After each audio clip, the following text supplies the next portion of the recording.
Show. Today is June 24th. It is a beautiful summer Tuesday morning. And ladies and gentlemen, we have a hell of a lot to talk about. So first off, thank you all very much for tuning in today. I think first off, we should just kind of jump into the show. A lot has happened since yesterday's live broadcast, and there's a lot of confusion. People don't know what's going on.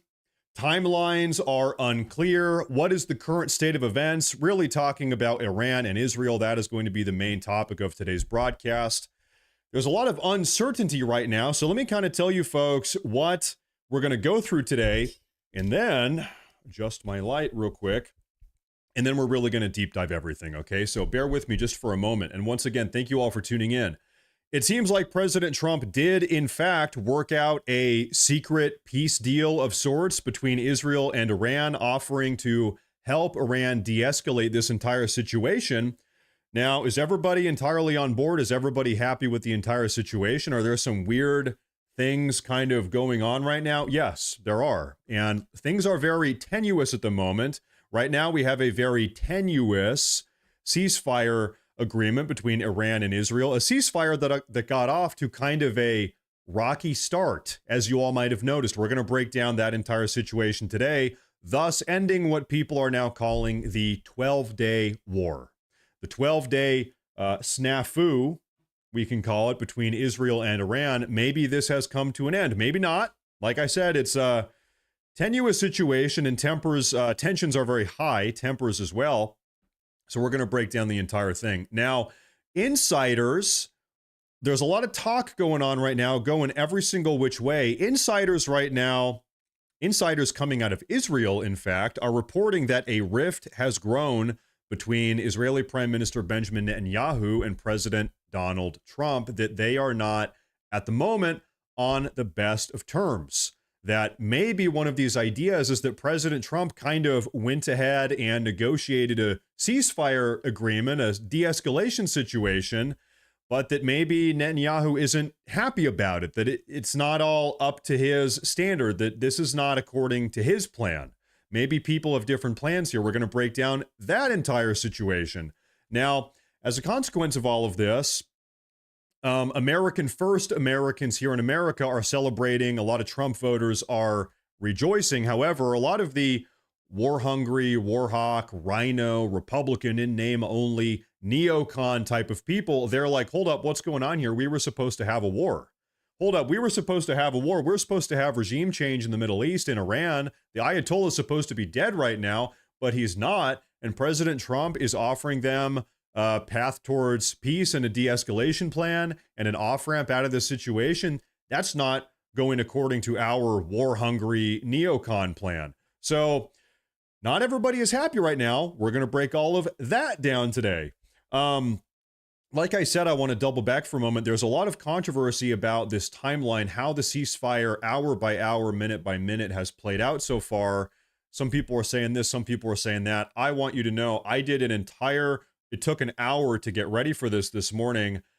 I dug through every single piece of media. Who's saying what? Who's saying this?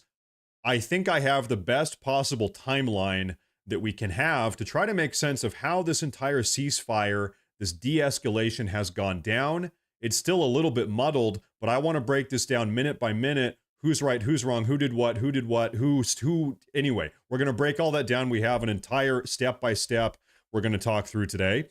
Now, right now, at this very moment, this could happen any second.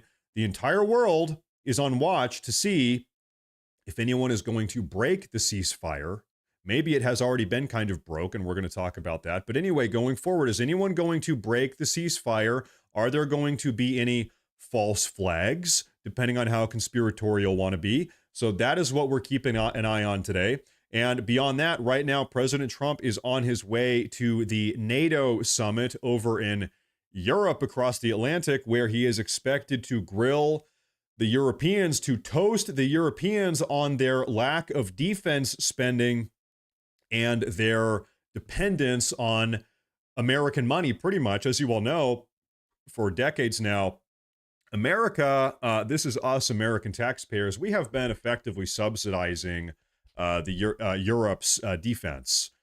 So he is as you all know, this has been a big problem with President Trump. He's not happy about that. He wants Europe to spend more money on their own defense. So he is on their way to Europe right now to tell them, listen, pay up. You guys need to contribute your fair share to NATO. Otherwise what? I don't know. Are we going to pull out of NATO? I don't know. We're going to have some big information about that later today. Now, before we start doing this massive recap, I do want to say thank you to Mr. Blue Tie, the 5 community gifted memberships. Thank you very much. We also have a super chat from Sapper Havoc. If Netanyahu doesn't like it too bad, he can pay for and supply his own defense missiles, his own air defense missiles. U.S. taxpayers are tired of paying for foreign wars. We are going to tackle this entire situation from every single angle.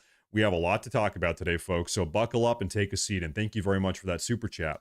We also have from Michael P., a massive super chat, $49.99. He says, God bless. Thank you. God bless everybody tuning in today.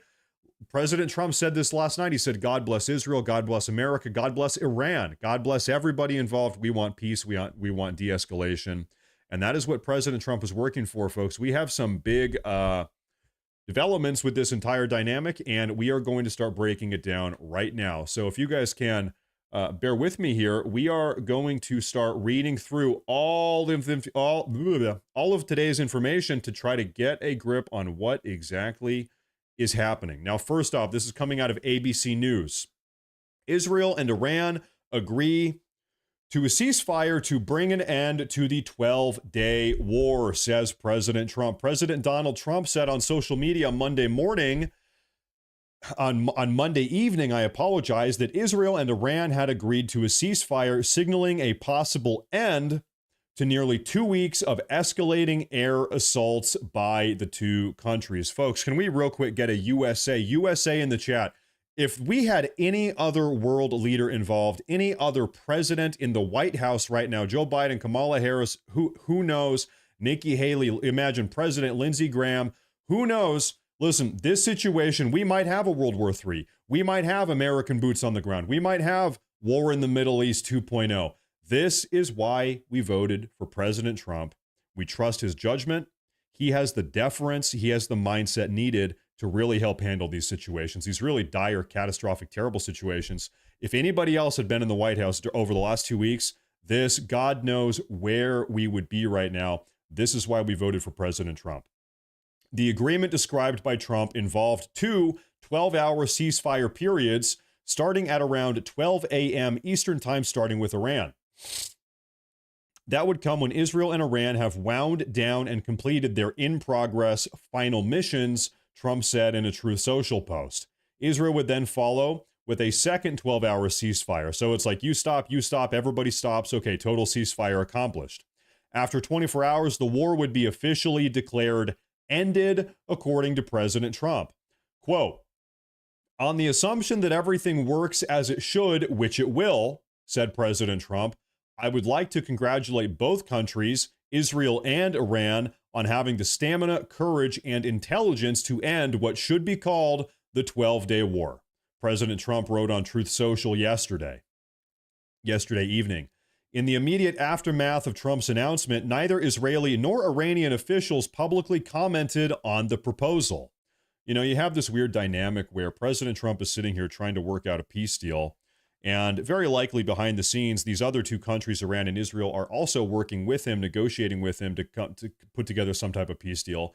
But neither Iran or Israel want to publicly acknowledge that they are pursuing peace through means of President Trump, because then they look weak. Then they look they look like they're not in control. Both of these countries, both of them very clearly are trying to say, you know, listen, we can keep going. We can keep going. We're just getting started. We're strong. We're powerful. It makes sense why they're both doing that. Now, take a look here. In the final hours before the ceasefire was set to go into effect under the terms described by Trump, Israel said Iran had launched a barrage of missiles, killing at least 3 people. We are going to break down point by point this entire timeline. This is perhaps the most controversial component of this entire situation is, did everybody stop on time? Did everybody perfectly, precisely follow the terms and conditions of this ceasefire? A lot of controversy here. I did my best. I put together a comprehensive timeline breaking down all of this as it unfolded minute by minute. We're going to go through that here pretty soon. Now, Earlier, in a post on social media, Iran's foreign minister Abbas Araghchi had denied that there was a ceasefire agreement at all. However, he said if Israel halted its strikes by 4 a.m. Tehran time, that's 8:30 p.m. Eastern, we have no intention to continue our response afterwards. Do you remember a couple days ago? Folks, we were talking about the possibility for President Trump to be negotiating secret backroom deals with Israel, maybe Iran, definitely Iran, to give everybody a way out of this situation. A lot of these deals aren't going to be made publicly. They're not going to be made on Truth Social. And these deals have to, these de-escalation talks, these negotiations have to be very precise. This stuff is happening behind the scenes. And so that seems to be what has happened here. Trump's surprise ceasefire announcement came 2 days after the U.S. joined Israel's war, launching strikes on 3 Iranian nuclear targets. The war began on June 12th, 12 days ago, when Israel launched a series of strikes against Iran that included dozens of military targets, including the country's nuclear program. Defending what it called a preemptive strike, Israel cited intelligence that it said indicated Iran had significantly advanced towards obtaining a nuclear weapon, claims that Iran denied and continues to deny to this very day. Iran still says, no, we're not even close, we're not making a nuclear weapon. Earlier Monday, Iran fired missiles targeting Al Udeid Air Base in Qatar. This is what we covered here on this live broadcast yesterday. There were Iranian ballistic missiles flying over Qatar. However, allegedly, maybe this is true, maybe it's not, this barrage of 6 ballistic missiles fired from Iran over Qatar at this U.S. military base, maybe this was part of this secret agreement. Rumors are circulating, people are speculating that Iran firing this retaliatory wave of 6 ballistic missiles was actually part of the off-ramp President Trump had provided them. Who knows? Because as you might notice, none of the missiles did anything. All of them were easily and successfully intercepted. No damage was inflicted. However, a U.S. official told ABC News the U.S. intercepted the missiles with assistance from Qatar and Trump, who called the response very weak. And since then, de-escalation has continued. Okay, now I want to show you guys what has gone on earlier this morning. President Trump is not happy. This is the thumbnail of today's broadcast. I need to make sure that my headset is on and functional. You're about to hear a swear word, a bad word. President Trump is not happy right now. Take a look at this. He said, let it play. You know what? We basically have 2 countries that have been fighting so long and so hard that they don't know what the fuck they're doing. Do you understand that? President Trump is pissed. President Trump says we have 2 countries, Iran and Israel, that have been fighting for so long that they don't even know what the F they are doing anymore. Play it one more time. You know what? We basically have 2 countries that have been fighting so long and so hard that they don't know what the fuck they're doing. Do you understand that? There you have it. This is good old President Trump. And you know what? Is he right? Is that true? Is he speaking the truth? Yes, he is. Trump has had it up to here with these Middle Eastern antics. Okay, President Trump, it's been very clear, very explicit for decades now. Iran cannot have a nuclear weapon, first and foremost. We do not want a war. He is not pushing regime change. We want to de-escalate. We need to shut this thing down.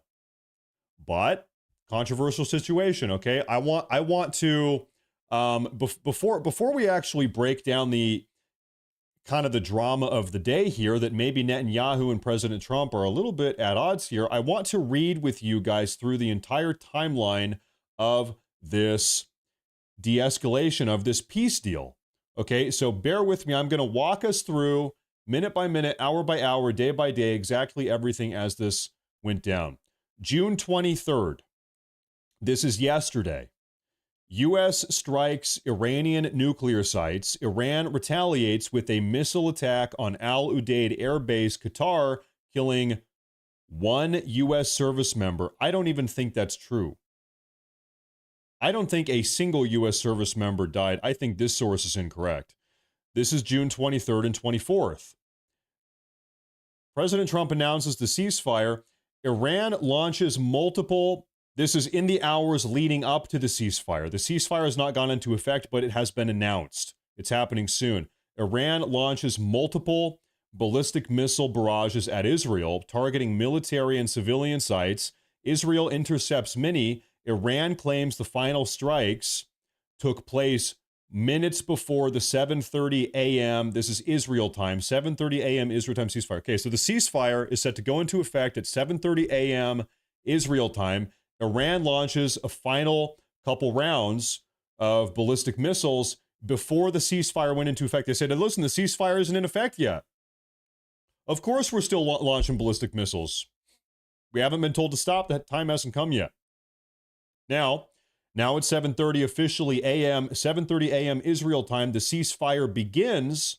This is being mediated by Qatar, by President Trump through means of Qatar. The communication channels are Qatari. President Trump is overseeing all of this. The ceasefire goes into effect at 7:30 a.m. Israel time. Okay, what happens after 7:30 a.m. Israel time? Israel reports that Iranian missile launches after the ceasefire have taken place. Ballistic missile hits happen in Beersheba, killing 4 Israelis. We have 4 dead Israelis in Beersheba. Now, here's the problem. Israel says that these missiles were launched from Iran. Iran denies that they actually sent any missiles at all. Iran acknowledges, yeah, we sent ballistic missiles a couple minutes before the ceasefire took place, but then it's like 2 hours later. It's like 2 hours. So those ones land, okay. But this is like 2 hours later now. Now it's around 9:30, and we have ballistic missiles or some type of explosion going off in Beersheba. 4 Israelis are dead. Israel says Iran fired more ballistic missiles 2 hours after the ceasefire. Iran says, no, we didn't. In fact, not only did they say, no, we didn't, but Iran actually accuses Israel of fabricating these claims. Iran says, we didn't fire any ballistic missiles after the ceasefire at 7:30. They're saying Israel tried to carry out a false flag in order to make it seem like, try to keep this thing going. This is what we're hearing from Iran. Is that true? I don't know, but I want to understand both sides of the argument. Then, as a consequence of this, something happened in Beersheba. Was it a false flag? I don't know. Was it actually Iranian ballistic missiles? I don't know. But then after that, Israel, using their Air Force, lifts off and carries out a targeted strike on an Iranian radar site near Tehran as a retaliation. Iran reports there were 3 Israeli strikes, and so Iran claims that Israel was the first one to violate the ceasefire, and this predicated on the idea that Iran did not send off these ballistic missiles at 9:30. Ceasefires at 11:30. Sorry, let's break it down. Ceasefires at 7:30 a.m. Israel time. There are explosions documented at 9:30 in Beersheba. 4 Israelis are dead. Israel says these are Iranian ballistic missiles that landed in Beersheba 2 hours after the ceasefire. Iran denies doing that. Israel, after 9:30, the attack in Beersheba, Israel uses their Air Force to bomb, according to Iran, 3 different locations outside of Tehran. And so Iran is now saying that Israel violated the ceasefire. So at this point, you have a classic he said, she said situation. President Trump criticizes both sides of the equation. President Trump is condemning all of it. President Trump is saying that all of this is unverified, and he's pissed off with everybody involved. But right at this very moment, right now, about for the last, must be 8 or 9 hours, nothing has happened. Okay, it's been 8 or 9 hours, nothing has happened. They both say that you violated the ceasefire. No, you violated the ceasefire. Okay, well, it's been 8 or 9 hours now, and nothing has happened since these airstrikes. So maybe despite that initial turbulence, despite that initial drama, maybe things have de-escalated. President Trump is not happy. And once again, do I have this clip? I want to play the clip. When I say President Trump is not happy, I want to show you what I mean by that. I'm going to play it one more time. This is President Trump. You know what? We basically have two countries that have been fighting so long and so hard that they don't know what the fuck they're doing. Do you understand that? And you know what? I think he is probably entirely correct. I think he's absolutely right about that. Now, we have another report. This is actually coming out of the Times of Israel. This is an Israeli news outlet. Okay.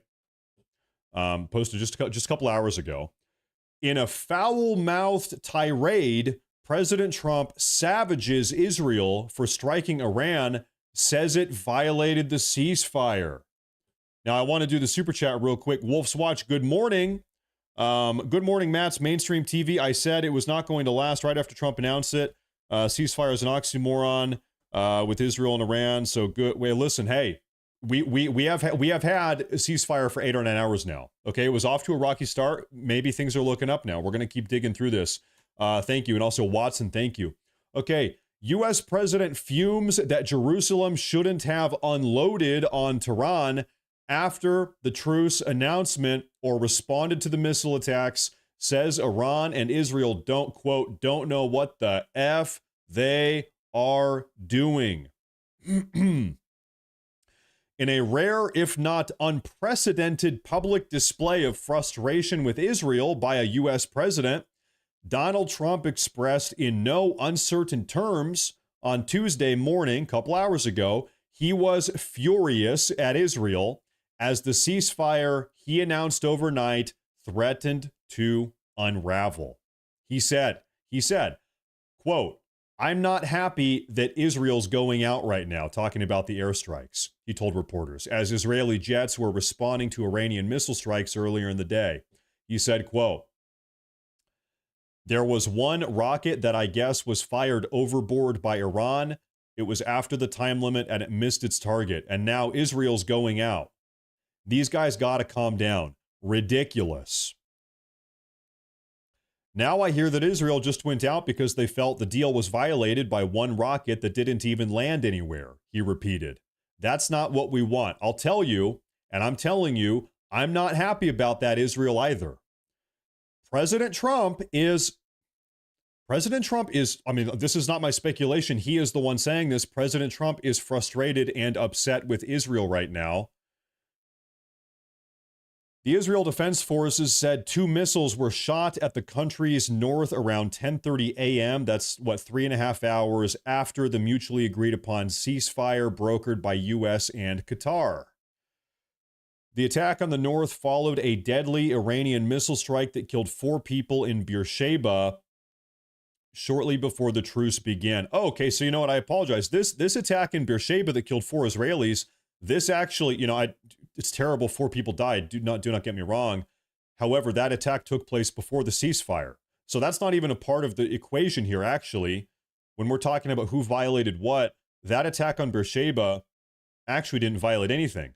So what this is about instead, according to Israel, is that they had a missile come across the north about 3.5 hours after, and allegedly, and so Iran denies that. Iran is denying that missile in North Israel.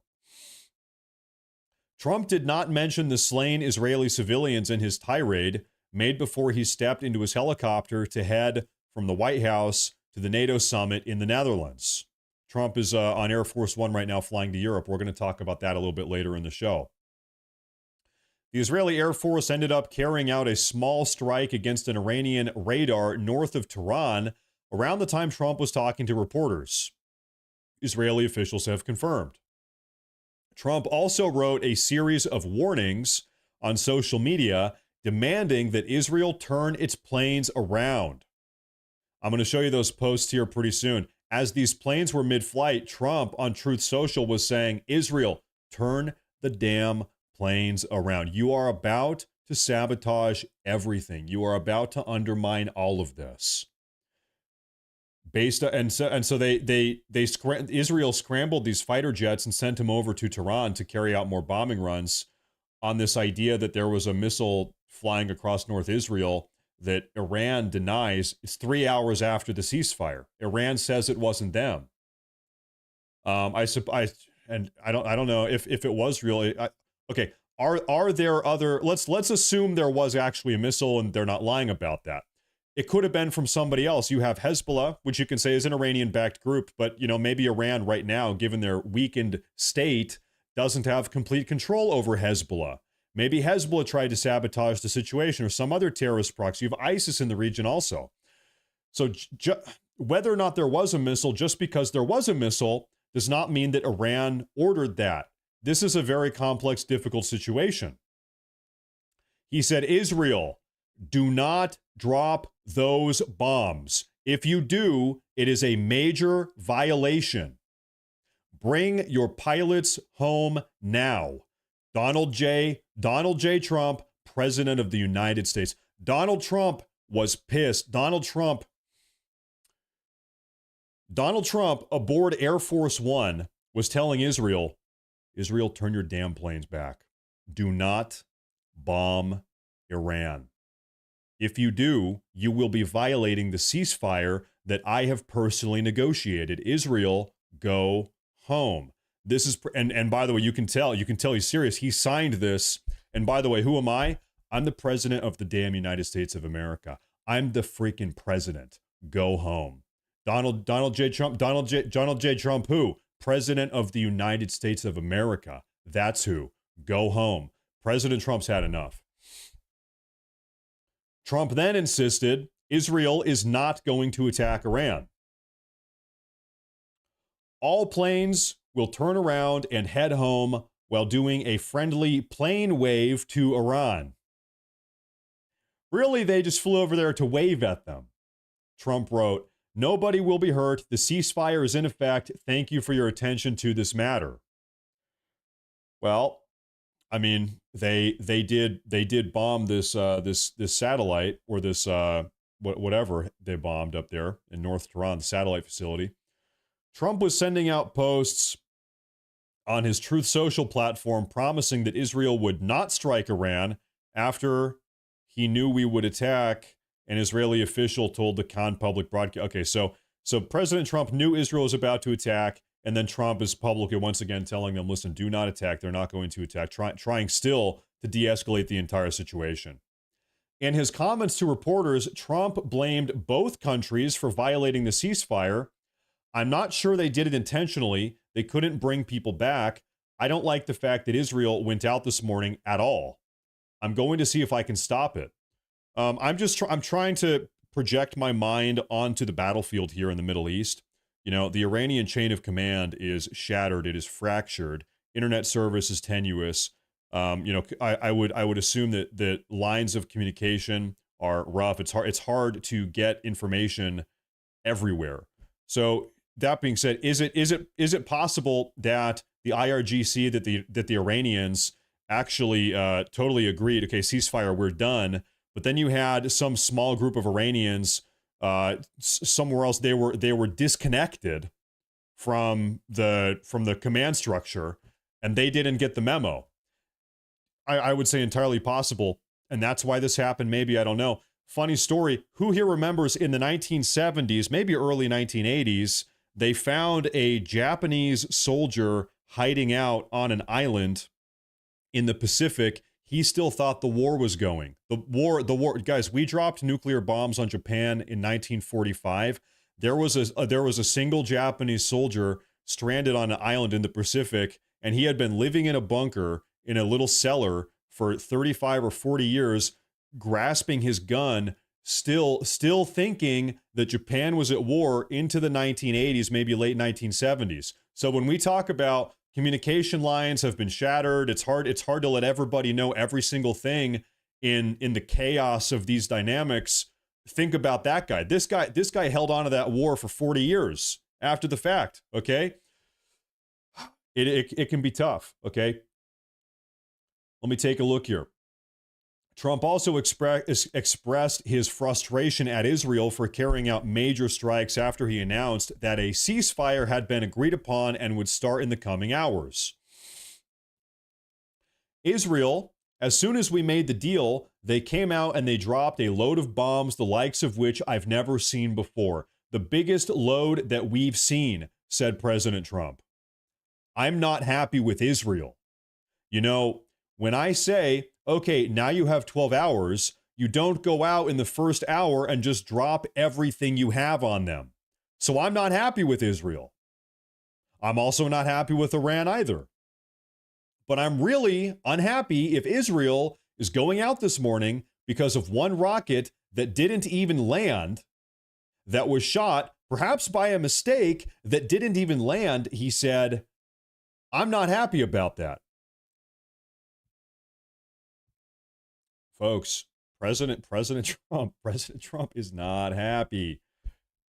President Trump has never, this article said this is unprecedented. This is unprecedented. President Trump has never publicly issued his frustration towards anything Israel has done ever. President Trump is unloading right now. He is pissed that Israel carried out these bombing strikes. Israel dropped over 100 munitions on dozens of Iranian military targets overnight after Trump announced the truce, but well before the anticipated 7 a.m. start time. President Trump said, we basically have two countries that have been fighting for so long and so hard that they don't know what the frick they are doing. This clip is so funny. I'm sorry, I have to play it again. This is so, it's like, what a crazy timeline. Take a look. This is President Trump a couple hours ago. Oh, my freaking headset turned off again here. One moment. All right, I'm going to play it again. This is the clip of the day, folks. You know what? We basically have two countries that have been fighting so long and so hard that they don't know what the fuck they're doing. Do you understand that? This is what I voted for. This is what I voted for. And you know what I love about it? He thinks about it. Is he going to say it? Is he going to go there? Is he going to use that word? He decides, yes, I am. And you know what he does? He doesn't just casually say it. He leans in. He makes direct eye contact. He leans in. He gets in real close. They don't know what the F they are doing. He wanted to be very clear about that. Maximum effect, okay? Cinema, absolute cinema. He meant it. He meant it.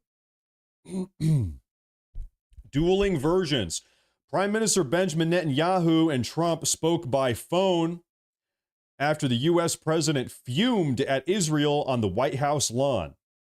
President Trump spoke extremely directly and firmly. Yes, he did, during the conversation, which said Netanyahu understood the severity of the situation. The president told Netanyahu let me restart. The president told Netanyahu what needed to happen to sustain the ceasefire. The prime minister understood the severity of the situation and the concerns President Trump had expressed. This is after the conversation they had. Netanyahu's office confirmed that he spoke with Trump, but put a far more positive gloss on the phone call. In the conversation, said the Prime Minister's office, President Trump expressed his immense appreciation for Israel, which achieved all of its war goals. The president also expressed his confidence in the ability of the ceasefire. So from President Trump, you're hearing Israel and Iran, they don't know what the F they are doing. I am pissed off at Israel for carrying out these bombing runs. This is directly from President Trump. However, what do we hear from Benjamin Netanyahu's office? We hear President Trump expressed his sincere appreciation of everything we've done so far and his appreciation of Israel. A little bit of a different narrative. A little bit of a tone shift here. Following President Trump's conversation with Prime Minister Netanyahu, Israel refrained from further attacks. Israel has stopped for the time being. In its earlier statement on Tuesday, confirming its acceptance of the ceasefire, the Prime Minister's office had promised to, quote, respond forcefully to any violations of the truce. Hebrew media reported that following public calls for retaliation against Iran by government ministers, members of Netanyahu's cabinet received instructions not to give interviews or post on social media until they were told otherwise. So every single person in the Netanyahu administration is on media lockdown. Don't say anything. Don't give interviews. Don't post anything on social media. They are waiting. They are chilling. Is this thing over? Is this entire situation over? I would say it is far from over. Like I said, this de-escalation here, this little ceasefire, it is tenuous. Already it got off to a rocky start. We have had 8 or 9 hours now of peace. But how long is that going to last? We can all pray forever, but who knows? Okay. President Trump told reporters aboard Air Force One that regime change would cause, quote, chaos. I've got the clip of that I'm going to play for you folks here in a moment.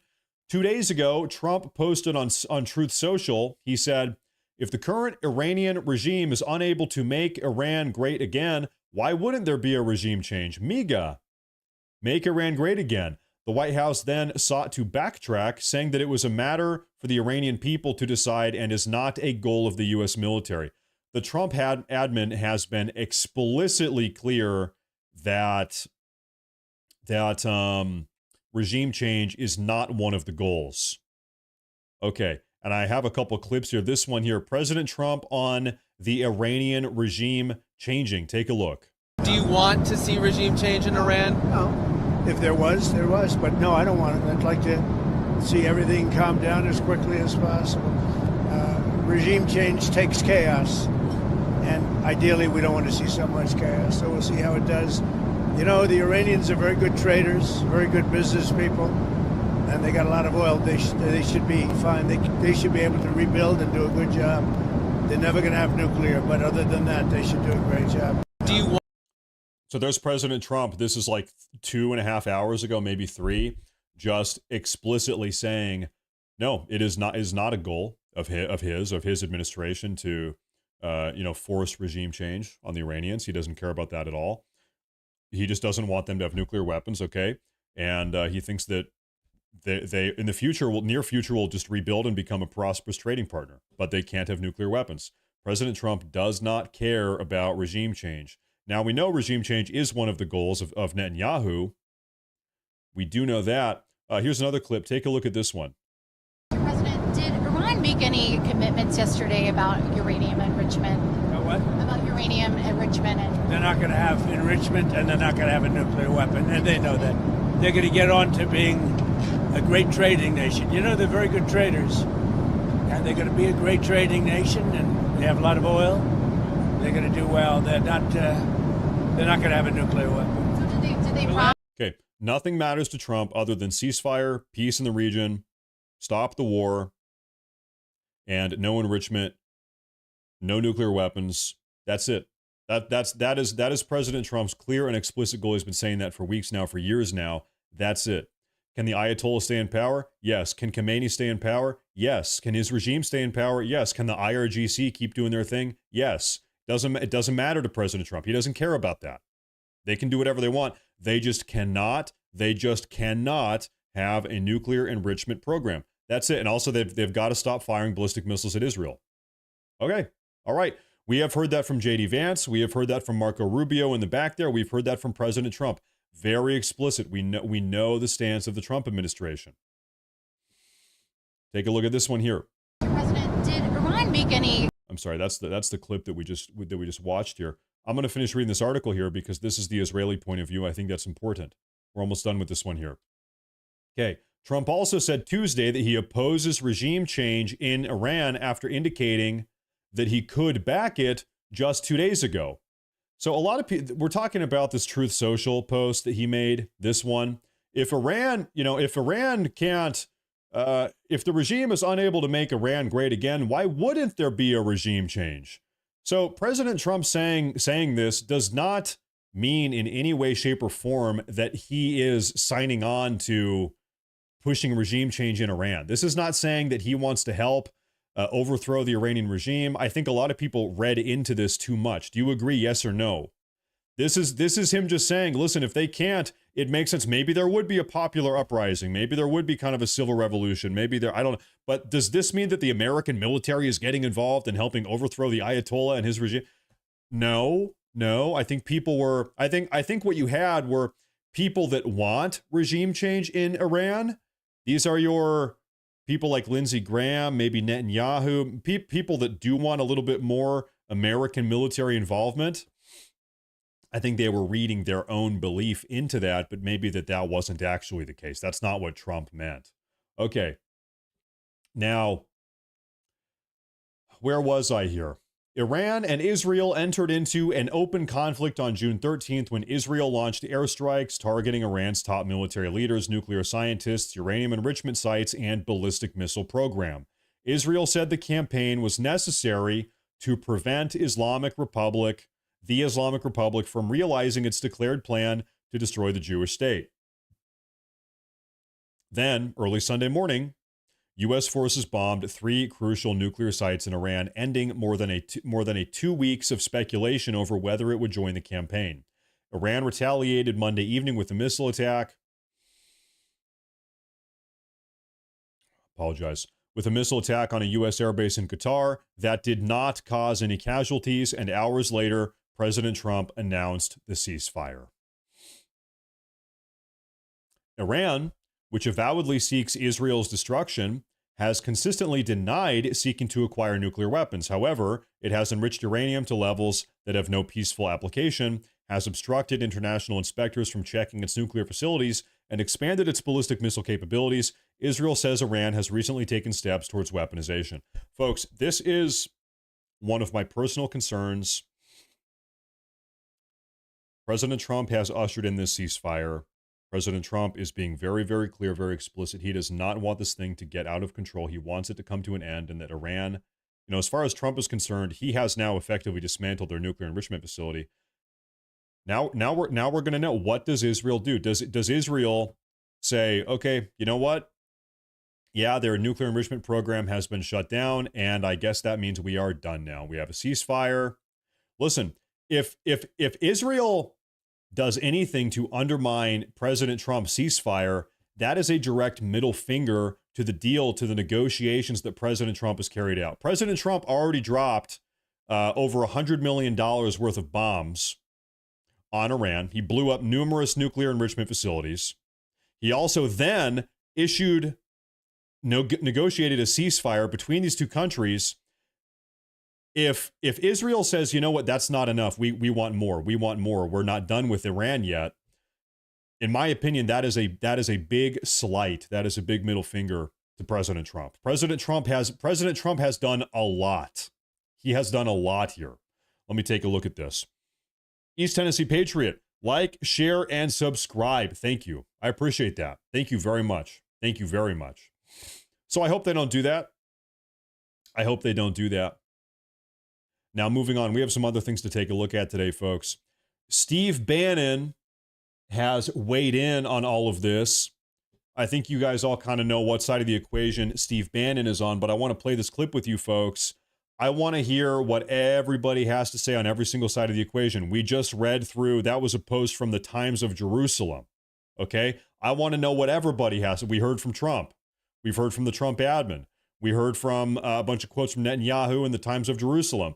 I want to hear what Steve Bannon has to say. I want to hear every single side of this. Steve Bannon, take it away. I think starting shortly are closed-door briefings by Tulsi Gabbard, DNI, and Ratcliffe. We have to get a full accounting of what's going on here, because the Netanyahu government is out of control. You saw this point blank. President Trump bent over backwards, moved heaven and earth to get this thing sorted, called it the 12-day war. He couldn't have been clearer. It's the end of the 12-day war. When President Trump gets involved, when President Trump puts out these true socials saying things are ended, you should take it like a papal bull. It's a fact. Number one, on the hearings, I think we got to hear from Ratcliffe. We still have no visibility on what this special intelligence was and where it came from that drove the Thursday night, Friday morning attack. We need to find that out. We need to know who was the source of that. So what he's saying, okay, so Israel 12 days ago carried out these bombing runs on Iran. And the reason why they had to do that ASAP is because Israel says that they had new intelligence suggesting that Iran was very close to a nuclear bomb. Okay. Where's the intelligence? What did it say? How did you get it? Is it confirmed? Or is this all hocus pocus bogus baloney? Right? That's what he's saying. Okay, so all of this is predicated on, everything that happened over the last 12 days is predicated on this new intelligence Israel got a hold of. Where's the intel? What did it mean? And what did they say about having a weapon that could be used like immediately or very quickly, so that you had to go immediately to draw President Trump into this, the United States into this? It's still very unclear, number one. Number two, we have to ask some pointed questions, particularly why did you have to come for us to take out the entire bomb-making nuclear apparatus, including the above ground that we had to hit with Tomahawk missiles? Why did it appear that you didn't do anything to sort that out?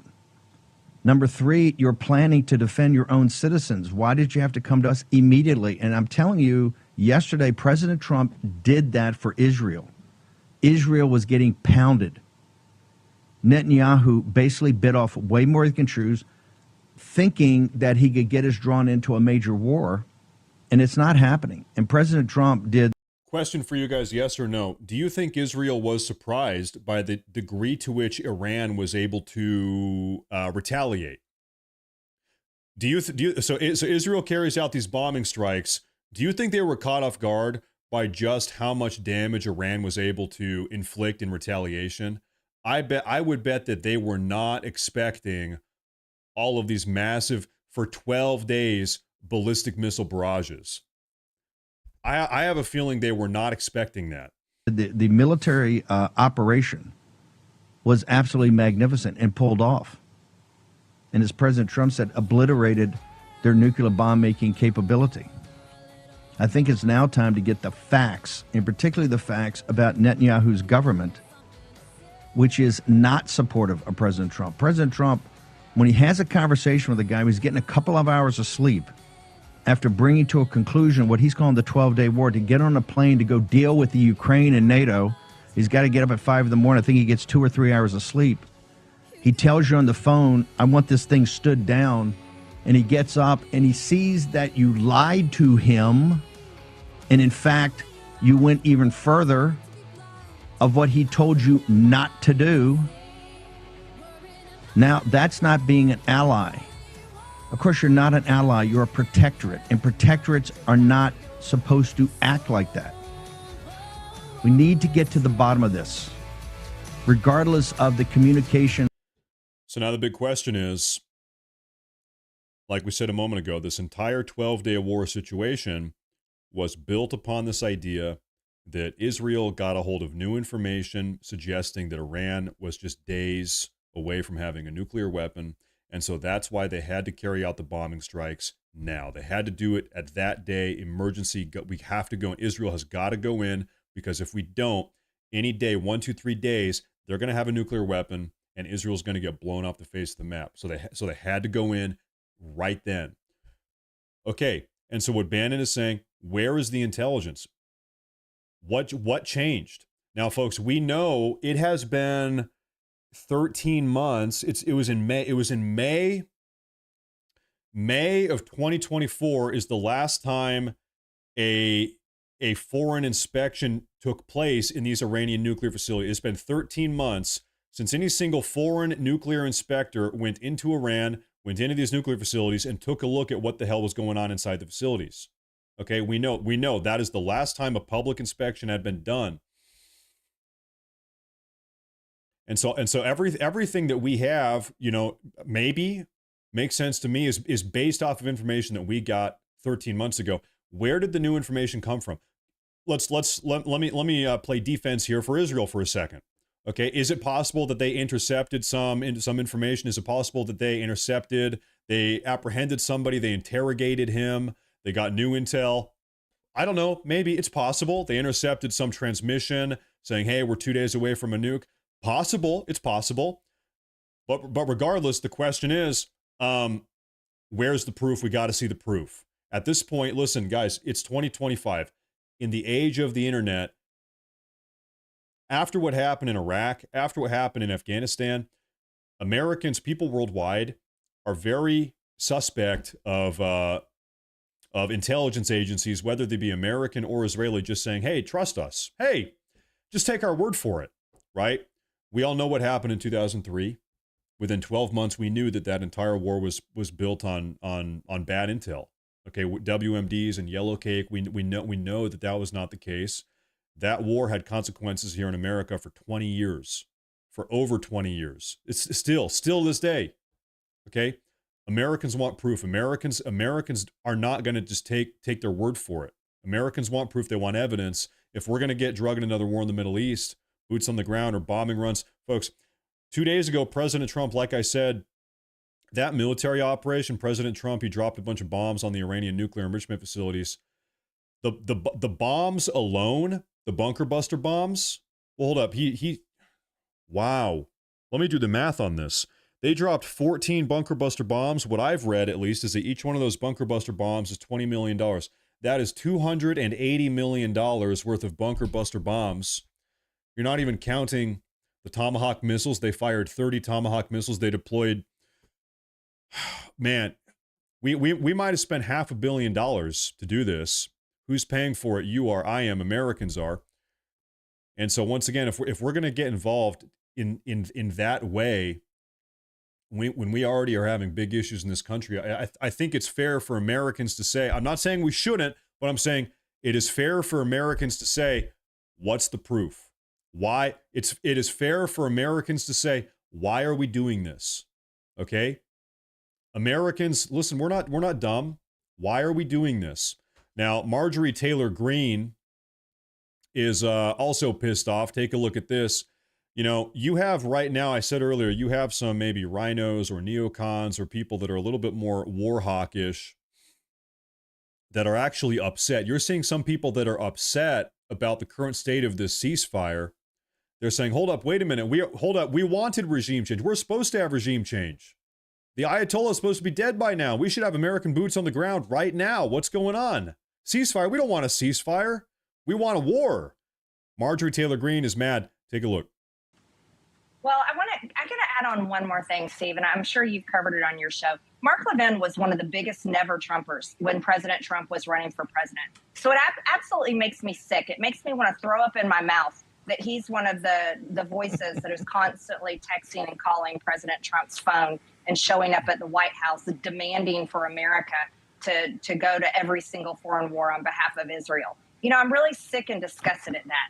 And it's people like him and Lindsey Graham and all these other people that never really supported Trump in the beginning. People like me, regular people like me, donated to President Trump. We showed up at his rallies. We voted for him. We truly supported him. I've supported him the entire time. Mark Levin was a never Trumper, compared President Trump, claimed that he was the same as Code Pink.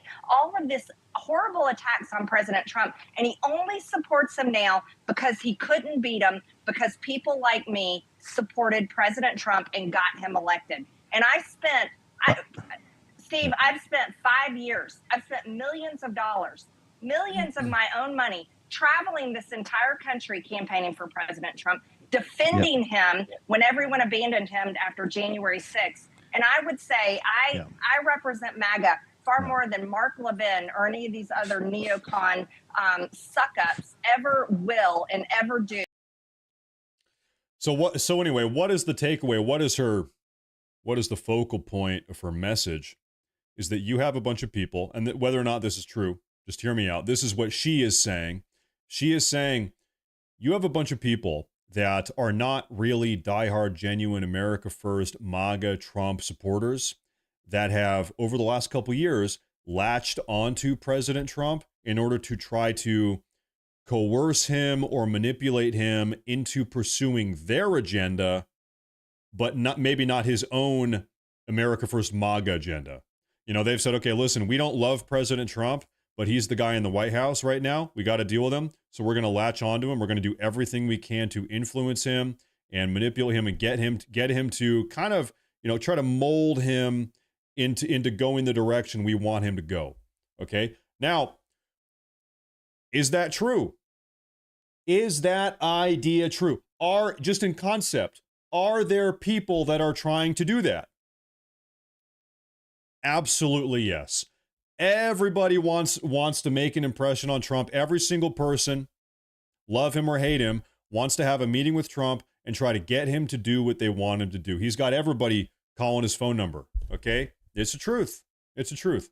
Now, regardless of what you think about Marjorie Taylor Greene, I don't know, that's on you. But, I don't know. This is something I like to do. Whether or not you like the person, they say don't shoot the messenger, talk about the message, okay?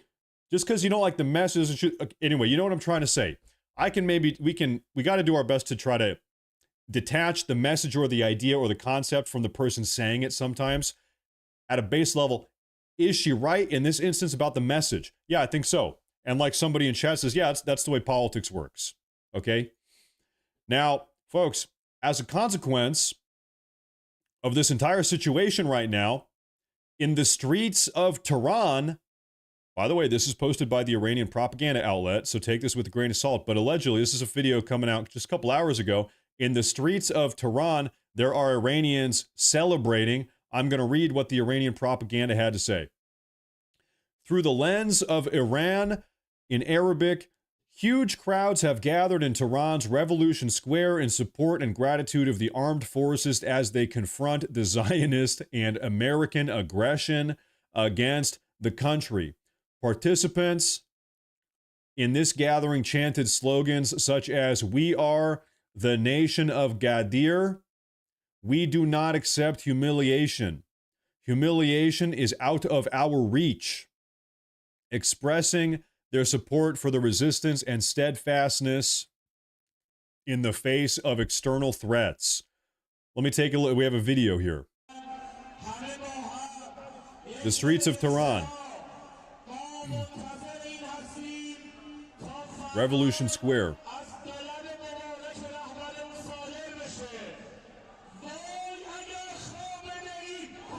Look at, folks, this is insane. Look at this big painting they have. This is Revolution Square. They have a painting, a mural. This is the gates of Israel. You can see the Israeli flag is waving over the gates of Israel, and you have all of these members of the IRGC storming the gates. They're storming the gates of Israel, and you can tell they got the flag up there.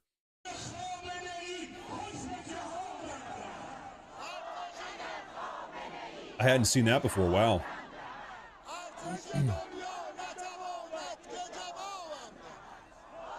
And so this took place a couple hours ago.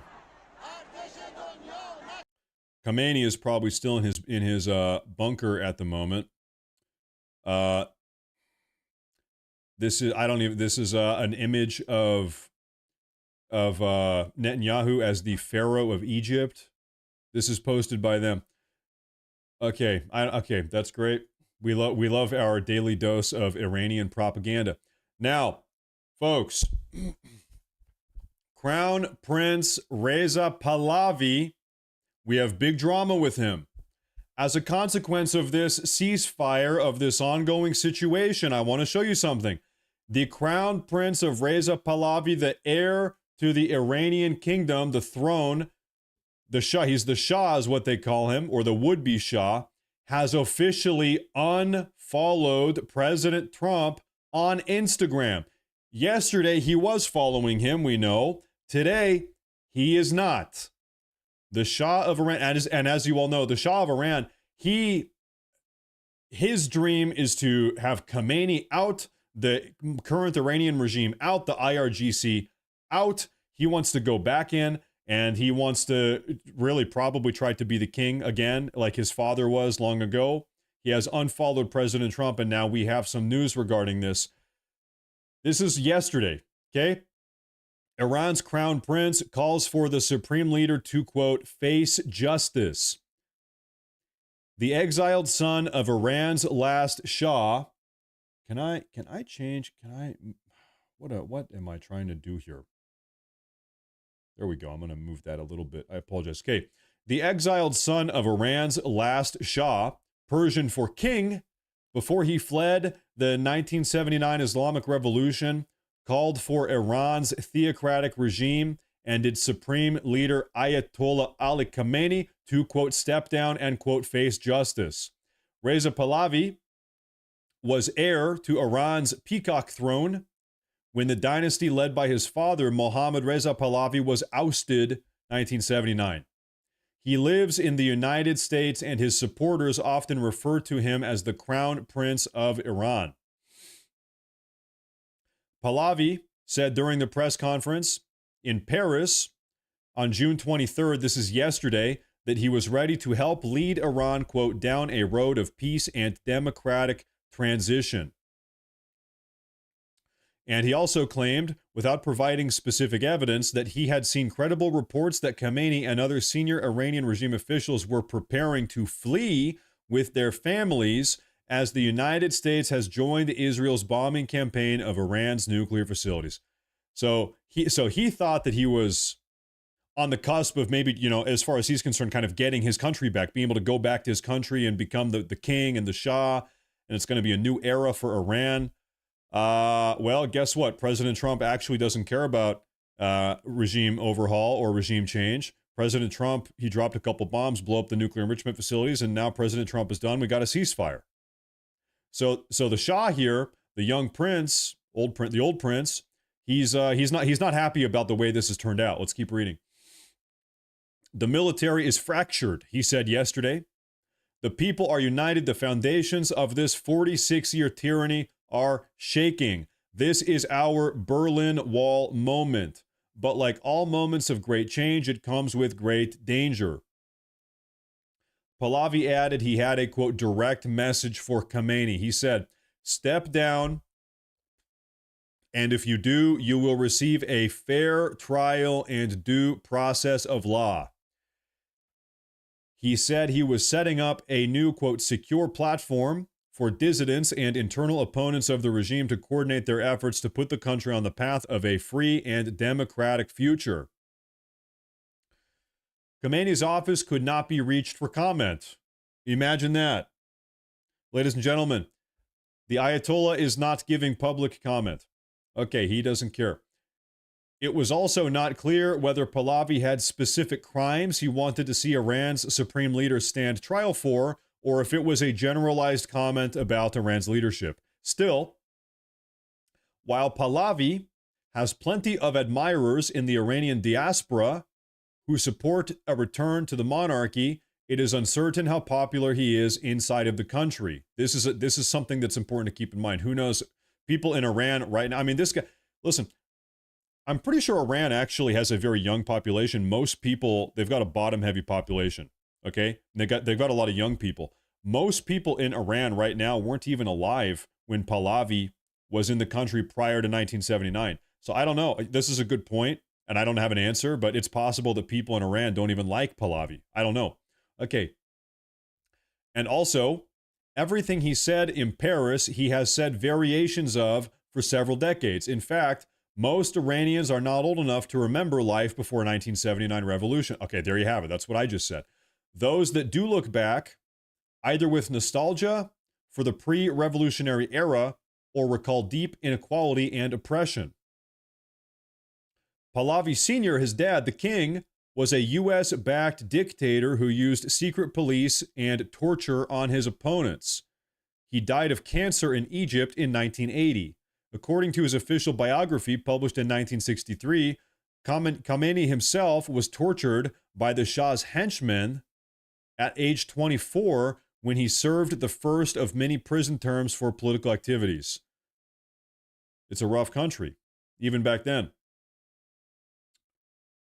Apart from Pahlavi's monarchists, the other main opposition group outside Iran is the People's Mujahideen Organization, also known as the MEK. The MEK was founded in the 1970s, led by a bloody guerrilla campaign against the Shah, but lost the power struggle with Iran's Islamists after the Shah was toppled. Okay? It was a rough period, 1980, 1979. There was a lot of bloodshed. Many Iranians have not forgiven the MEK for siding with Iraq during Iran's war with that country from 1980 to 1988. Human rights groups and even a U.S. government research document from 2012 have accused the MEK, which now has its headquarters in Albania, of abuses and displaying cult-like behavior. So anyway, listen, the question here is, do people in Iran even support him? Within Iran, opposition groups are also fragmented and have coalesced around specific issues. Iranian demonstrators in 2009 flooded the streets over what they saw as a stolen presidential election. In 2017, running street protests focused on falling living standards. In 2022, it was a woman's rights that were... so you remember there was the woman who was taken off the streets because she wanted to show her hair or something like that.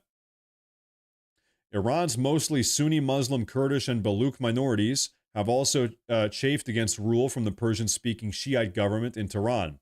These groups regularly organize. So it seems like Iran is just still to this day a difficult place. There's no consensus on how everybody agrees. Some people like Khamenei, some people might like the Shah, some people might like neither of them. Tough situation. Now, folks, President Trump, just a couple hours ago, as all of this ceasefire situation has continued on, and like I said, right now we have maybe 9 hours of ceasefire, okay? Nothing has happened. The ceasefire got off, as we went over, a very rough start, a little bit dramatic, some controversy. Maybe we are done with that now. Now the ceasefire is in effect. It has been in effect for 8 or 9 hours, and as far as I can tell, nothing has happened. No missiles, no air raids. President Trump has been posting on Truth Social. I want to show you this. Now that we have made peace abroad, we must finish the job here at home by passing the great, big, beautiful bill and getting the bill on my desk ASAP. It will be a historic present for the great people of the United States of America as we begin the celebration of the country's 250th birthday. We are finally entering our golden age, which will bring unprecedented safety, security, and prosperity for all of our citizens. To my friends in the Senate, lock yourself in a room if you must. Don't go home and get the deal done this week. Work with the House so they can pick it up and pass it immediately. No one goes on vacation until it is done. Everyone, most importantly, the American people, will be much better off thanks to our work together. Make America great again. Okay, now something to keep in mind. The House passed an older version of the Big Beautiful Bill maybe 2 months ago. The Senate doesn't like it. They have some issues with it. So now they're making some amendments to the bill, some changes to the bill. They got to kick it back to the House. The House has to pass it again, which is fine. They can do that. They've got the House majority. Then they got to get it back up to the Senate. Okay, so that is where we're at. So it seems now, I've seen other independent reports going off over the last couple of hours saying that it does seem like people are optimistic here that this big, beautiful bill is going to get passed. Soon, very soon. Very soon. Now, talking about the ceasefire, President Trump is being nominated for the Nobel Peace Prize for resolving the Iran-Israel conflict. Now, we've had this ceasefire for 8 or 9 hours. I think we probably need to give this a little bit more time. Let's give this a little bit more time before we start giving out Nobel Peace Prizes, because as we said, God forbid, any minute now, somebody could violate the ceasefire. There could be, bombs going off again, ballistic missiles, who knows? So maybe wait a little while, but I'll tell you what, listen, President Trump is doing a good job. Like we said earlier, if any other American leader, president were in this White House right now, you would not have a ceasefire like this. You would not have a de-escalation like this. That is a fact. We know that is a fact. Could you imagine, folks, could you imagine if Kamala Harris were in the White House and Israel carried out these airstrikes? What do you think happens if Kamala Harris had been in the White House over the last 2 weeks, or Nikki Haley, or Lindsey Graham, or Ted Cruz, or, it could be people on both the left and the right. President Trump is distinct. This is why we voted for him. He's handling this situation, I think, about as well as anybody possibly could. But anyway, this is Republican Representative Buddy Carter in the U.S. House of Representatives has nominated President Trump for a Nobel Peace Prize. Now, also about a week ago, we saw that Pakistan, the Pakistani government, nominated President Trump for a Nobel Peace Prize for his assistance in helping resolve the conflict between Pakistan and India. So now President Trump potentially has two angles, two avenues with which to get a Nobel Peace Prize. That seems to be something that he cares about. You want to know why President Trump wants a Nobel Peace Prize? You want to know why? It's because Obama got one. Obama got a Nobel Peace Prize for doing nothing, for doing literally nothing. And you know that has not only pissed off all of us, that pissed off President Trump. So President Trump, he's like, listen, I got to have the Nobel Peace Prize as a big F you to Barack Obama, because Barack Obama is a big-time shit talker. You know that. Eric Cheatham, hey, thank you very much. I appreciate that. Thank you very much. Hey, thank you for tuning in. Now, as a recap, this is actually something that President Trump reposted just maybe 2 hours ago. Check this out. President Trump said, no nukes for Iran, no troops on the ground, no U.S. troops dead, no regime change, no nation building, no war. President Trump with a historic masterclass. President Trump reposted this on Truth Social. Once again, no nukes, no troops, no dead troops, no regime change, no nation building, no war. And so, in my opinion, the fact that President Trump has just now reposted this is emblematic. This is depictive of President Trump's agenda. President Trump is saying the reason why he reposts this, first off, of course, Iran cannot have nuclear weapons. Second off, no, we are not deploying American troops on the ground in the Middle East. Beyond that, we have not and will not have any dead troops. Beyond that, we are not pursuing regime change in Iran. He's been very explicit about that. He's also saying we are not getting it. This is not a war. This is not a war. President Trump masterclass. There you go. The State Department is speaking right now. Okay, I'm going to go ahead and pull that up. Thank you for the heads up here. Is this it right here? One moment. I need to turn my headset on. We'll play this here. 1 second here. Coming from the President of the United States, I have great admiration for you, Andrea Mitchell, but I think he might know more than you do at U.S. this State point. Department. More than I, more than any one of us here. At the same time, obviously, the information that we receive, that the American people receive, which will be public, will take some time. But President Trump has indicated his pleasure at the success of that raid, which obviously was very limited in scope. And that's a very good point, I think, at the when it comes to the nature of what's occurred, and I'm pleased that the president is pleased. Sean Tandon. Sure. Could I pursue that? I mean, another comment from the president this morning, he was saying that basically stop the bombs was the message that he sent to the Israelis. Does he believe that the Israelis complied with this? Is he happy with how it turned out? Well, I think that there's early on, and again, I'm here at the State Department. I know my colleague Caroline is very articulate and clear on the nature of the president, whom she represents, and the State Department at the White House. But I think when we clearly look at the nature of how the day has transpired, there was some activity back and forth, and that has stopped, and the ceasefire has taken effect, and the president is pleased. So I think we can take that as an indicator of his feeling about it at this point. Sure. One more. Sure. And I mean, they're both statements both from Tehran and from Jerusalem and Tel Aviv today. But I mean, one of the things that from the Israeli military chief was saying that this is just a phase and they reserve the right to go back in. I mean, do you think that's consistent with the call for a ceasefire in terms of the Israeli statements on this? Well, I think the statements that we've looked at that we care about are the fact that both, certainly Israel has agreed to the ceasefire.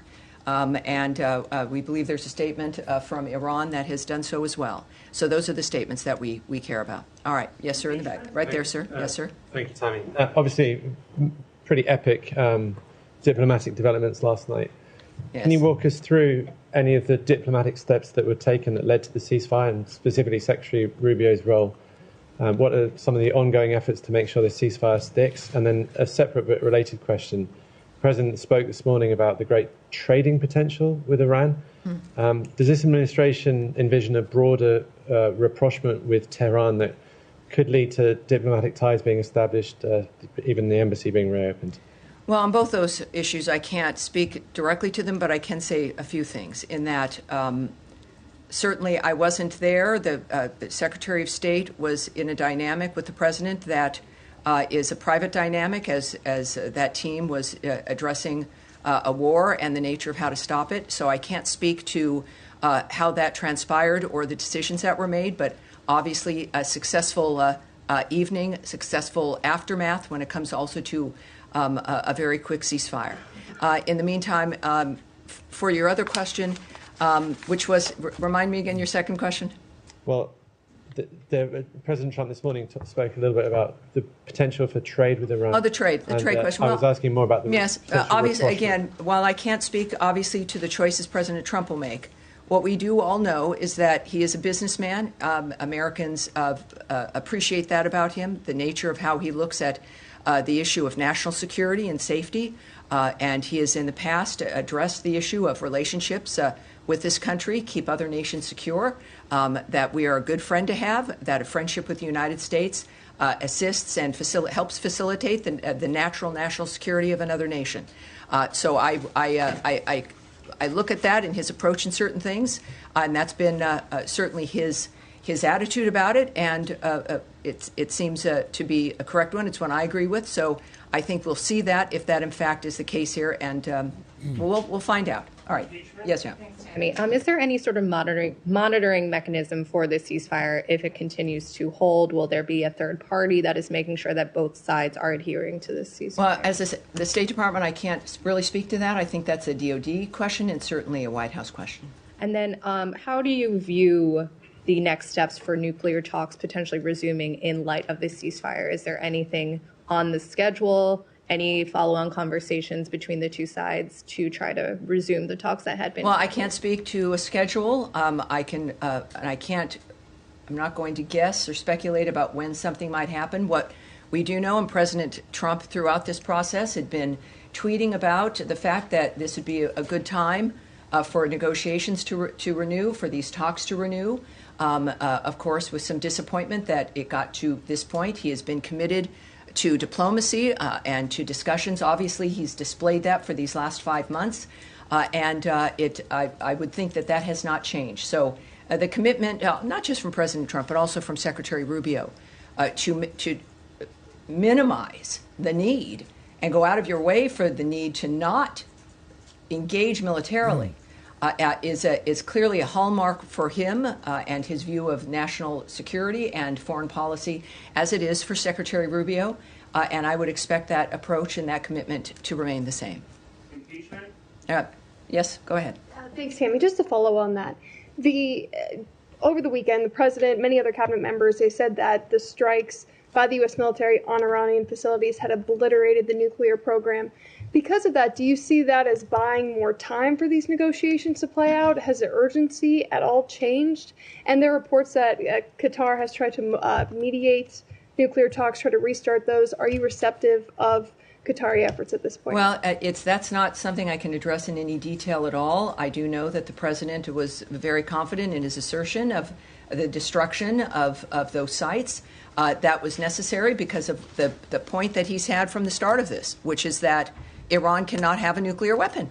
That has been a very singular, clear point, and the understanding is now they're not going to have one. And that clearly might open the door for the people involved in those kinds of decisions about how to move forward. But that was, and the strikes indicated that. It was a very distinctive, limited strike regarding the issue that was in the forefront of the president's mind, that he made clear over and over again, that they will not have a nuclear weapon. And now they will not have a nuclear weapon. Whoa. How we move forward from here is up to the President of the United States. Saeed, yes, sir. Thank you. Now that we have the ceasefire between Iran and Israel seems to be holding, are we likely to see renewed efforts to have a ceasefire between Israel and Hamas in Gaza?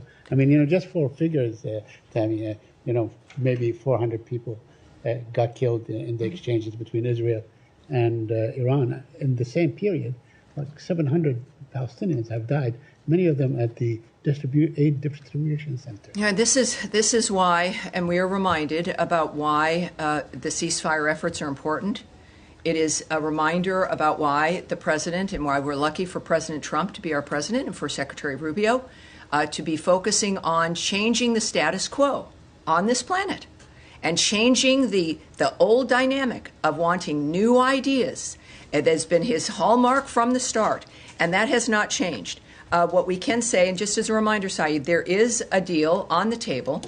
Hamas must stop acting recklessly and accept it. As Special Envoy Witkoff has said, Hamas's recent response to the offer was totally unacceptable and only takes us backward. It hasn't been that long, right? A lot of stuff is happening in a short period of time. But the fact of the matter is that we've never stopped working for a ceasefire in the Gaza Strip. We've never stopped wanting that to end, to get us out of that repetition of something that has certainly made the first victims, the people of the Gaza Strip, and then everyone else. It's a reflection of what needs to end and what has been the problem. President Trump has made clear to, in this case, Hamas specifically, that they will face consequences if they continue to hold hostages, which they do, including those who have already passed away and those who are still living. Hamas has rejected repeated ceasefire proposals and therefore bears sole responsibility for how this is continuing. Saeed, if you have a chance, I don't know if you do in your work, to pose the same question to Hamas. It would be you could. I hope you might be asking them. I'll do it through my article. Right. No direct communication. All right. Yes, sir. There in the middle here. Do it, Saeed. Thank you very much. President Trump has long said that Iran should not have nuclear weapons. That is correct. That is clear.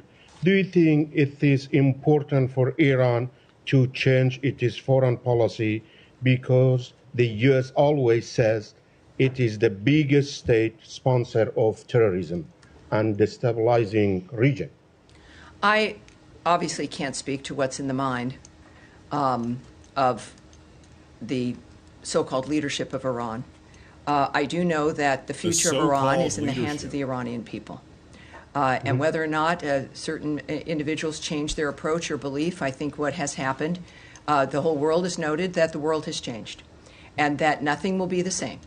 And how that plays out, we are very lucky that we have President Donald Trump, Secretary of State Marco Rubio, and a cabinet that is united in the nature of what we're trying to do for the next 3.5 years. One more. Yes, sir. One more. And please. Kurdistan regional government leadership and strongly welcome President Trump's statement about peace. Do you want to comment on it? Well, no, there's again, things are happening and moving along so quickly. Obviously, everything in that region, in the Middle East, has changed, and we will have to see where those who are leading this charge and this change, again, the American leadership here with Trump, Rubio, and J.D. Vance, of course, just strong leadership across the board. We're very lucky, as we've seen also with Secretary of Defense Pete Hegseth. We are very early in this administration. Think about it. We have a lot of breaking news here, folks, after this. And we've seen the results now of men and women who are focused. So we'll see for the Kurds and others as well. Yes, sir. Thank you, Tammy. Two questions for you. Number one, especially considering the Secretary is now at NATO. Yes. Does the Secretary feel like European allies had America's back to the extent that they should in this Iranian operation? I'm not talking about militarily, but from a general support standpoint, beyond just platitudes of concern about the Iranian nuclear program, do you feel like you got backing from Europe on this? Well, I'm not going to comment or speculate on the feelings or assessments of our partners in any kind of dynamic. That's between them. It's about the leaders of the world. Right now, what I can tell you is that President Trump and Secretary Rubio are right there in The Hague at NATO for conversations with our partners throughout Europe. And I think that everyone expects that to be very successful. It's going to be a very exciting time. It's a perfect time for those conversations to be had. I'm not going to speculate on the nature of those any conversations or again speculate on the feelings of people either. Second question for you. Yes, sir. In terms of regime change in Iran, the initial message coming out of the administration was we're not after regime change, we're after the nuclear weapons program. Then the president remarked today, regime change is not a good idea because of the chaos that it would cause. So what is the administration, specifically the State Department's message here to Iranians who are suffering under the oppression of the regime? How do they move forward, does America have their back, considering the president said regime change is not a good idea right now? Well, again, that's in the perspective certainly of the president and what his actions, he feels what actions are important, what our intentions were. It was very clear from the start, from the very beginning. For years, the president has spoken about the problem of Iran and how they can't have a nuclear weapon. This is not a new idea, and it's certainly a globally held idea. But we've said here at the State Department repeatedly in a number of different dynamics that the fates of countries belong in the hands of the people in those countries. That is the overriding general message of the Marco Rubio State Department. It's a good policy. It is the kind of thing that when we think about, not just democracy, but the nature of the decision of citizens to decide what kind of leadership they want. That is what our position is for certainly Iran and every other country on this planet. That is a great position. Thank you, Tammy. 2 questions, one on Iran. Have you received any signals or message from Iran that they are willing to come back to the table this first? And secondly, are you still if they want to have a dictator, who cares? Let them have a dictator. That's up to them. More broadly. Well, again, as we know, many things have changed in just the last few days. And so I won't speak to what messages may have been sent to Iran, which would have been, of course, to the White House and to if Secretary Rubio as the National Security Advisor. So I would ask you to check with the White House for that.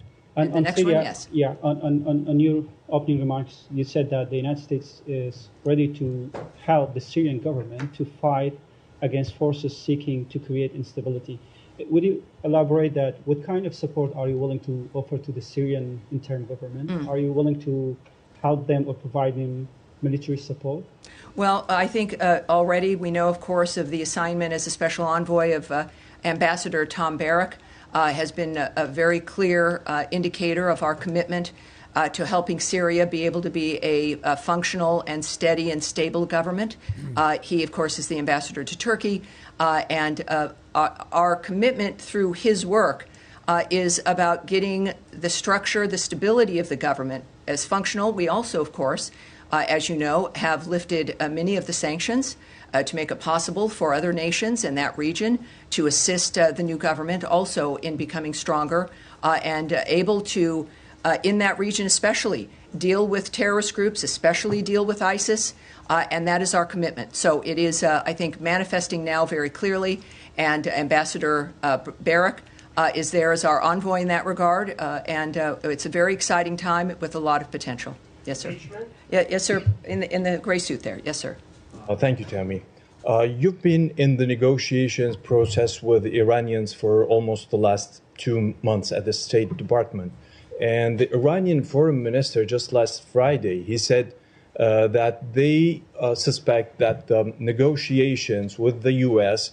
Used as a cover for the Israeli attack. And a day after that came the U.S. raid on Iranian nuclear establishment there and the buildings.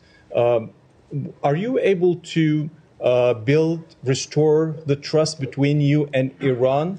And how do you see these claims from the Iranian side? Well, that's certainly a question that I can't answer, but we've got the best people in the world who are doing this for a living, who have committed their lives to making a difference here in the world. The president has not indicated that, as a matter of fact, he really opened his presidency with a willingness to talk with everyone. And as a peacemaker, that is what he's done, and I would suspect that that approach will continue. All right? Yes, sir. Go ahead. Thank you, Tammy.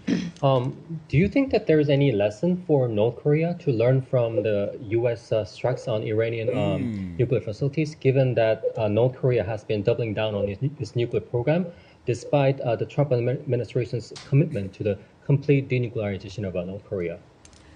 Well, again, the nature of the choices that are made, I won't speculate about what other countries should think or do. At the same time, President Trump, in his first term, made a significant outreach to North Korea. What I can say, of course, and they've got their own nuclear program at North Korea, that we remain committed to the complete denuclearization of North Korea. That remains a commitment. If the North Korean nuclear issue can't be resolved through dialogue, I'm not going to speculate on hypotheticals at this point, but thank you very much. All right. Yes, there you are. Hello.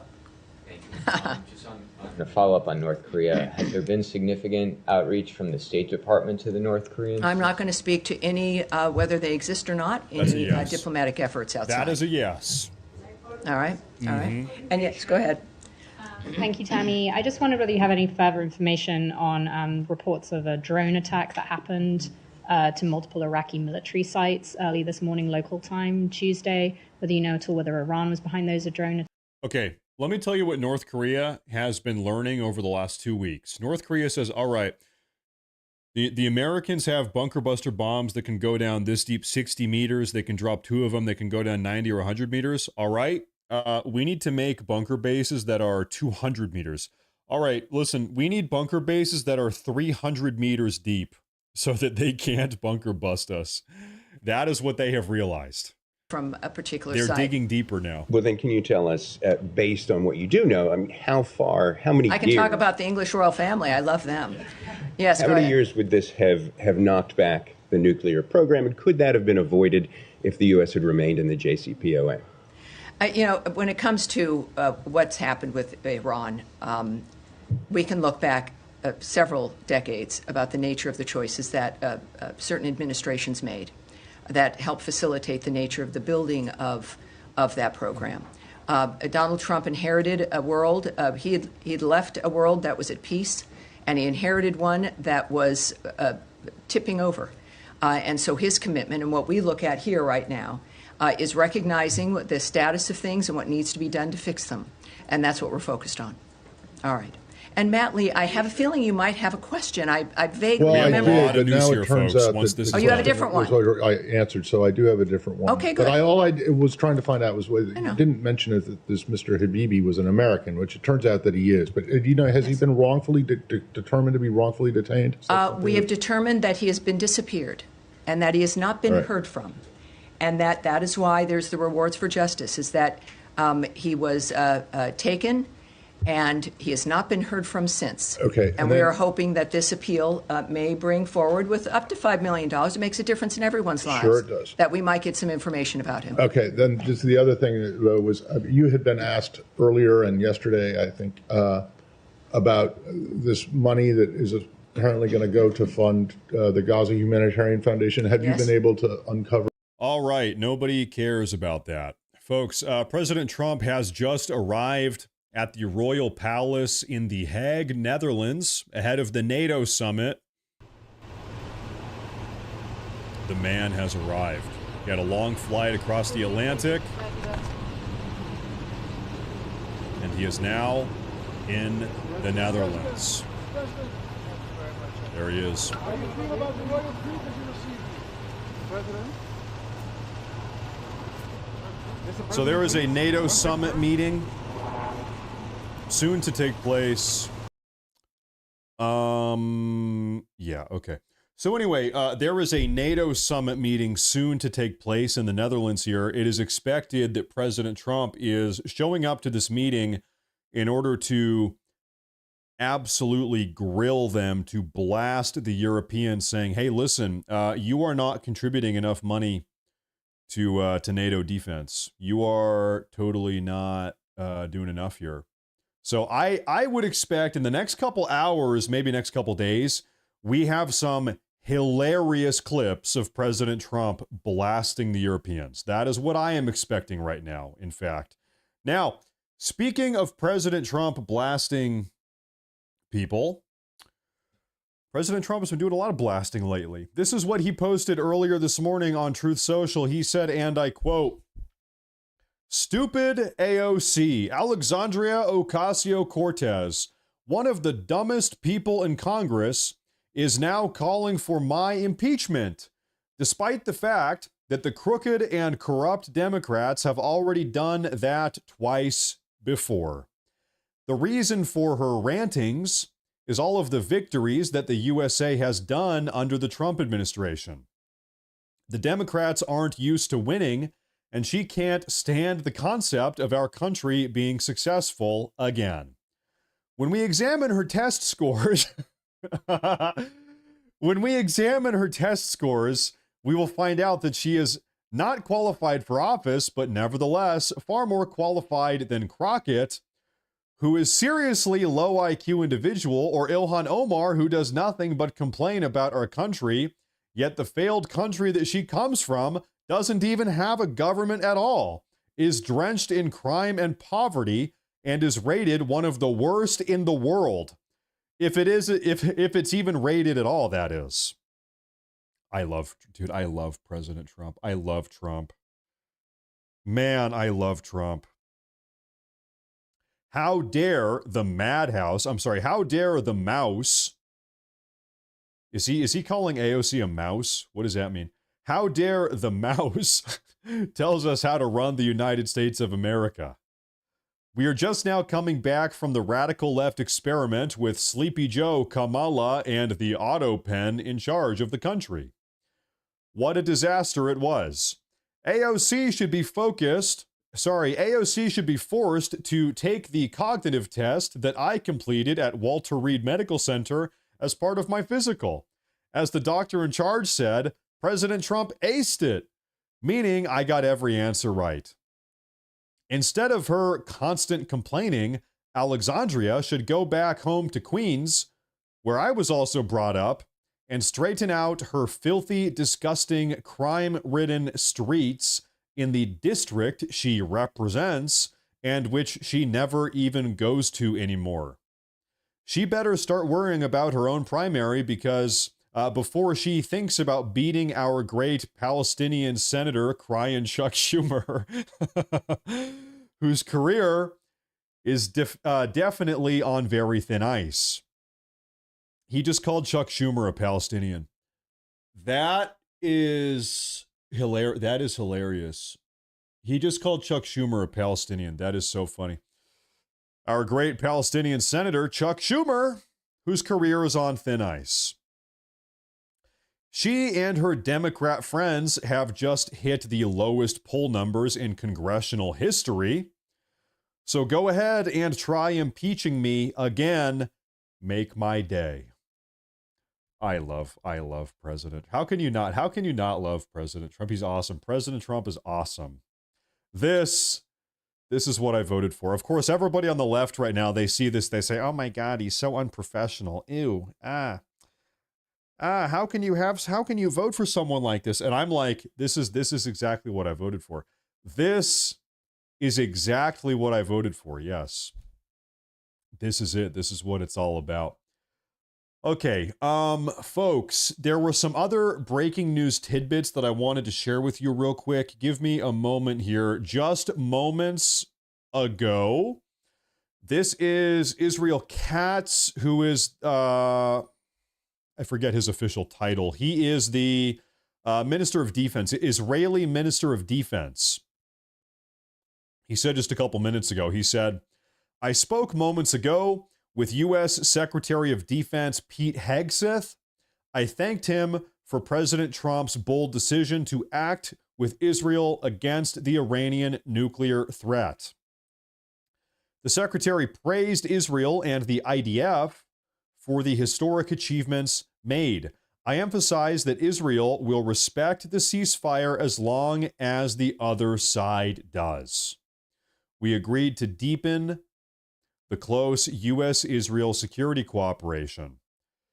He said, once again, I emphasized that Israel will respect the ceasefire as long as Iran does. It's kind of a scary position right now because, I mean, this is true for every ceasefire, not just this ceasefire, but if one of them violates it, then you know that the other one is going to retaliate in full force. Also, you are scared of a what? A false flag. Maybe from either side. Maybe Iran carries out a false flag to make it seem like Israel did something they didn't actually do, to act as a pretense to keep on attacking Israel. or vice versa. Maybe Israel carries out a false flag, blaming Iran for doing it in order to serve as the pretense to continue attacking Iran. It goes either way. And this is true for every ceasefire, not just this one, but thin ice. We're living on the edge of the razor right here. Okay? We're living on the edge right now.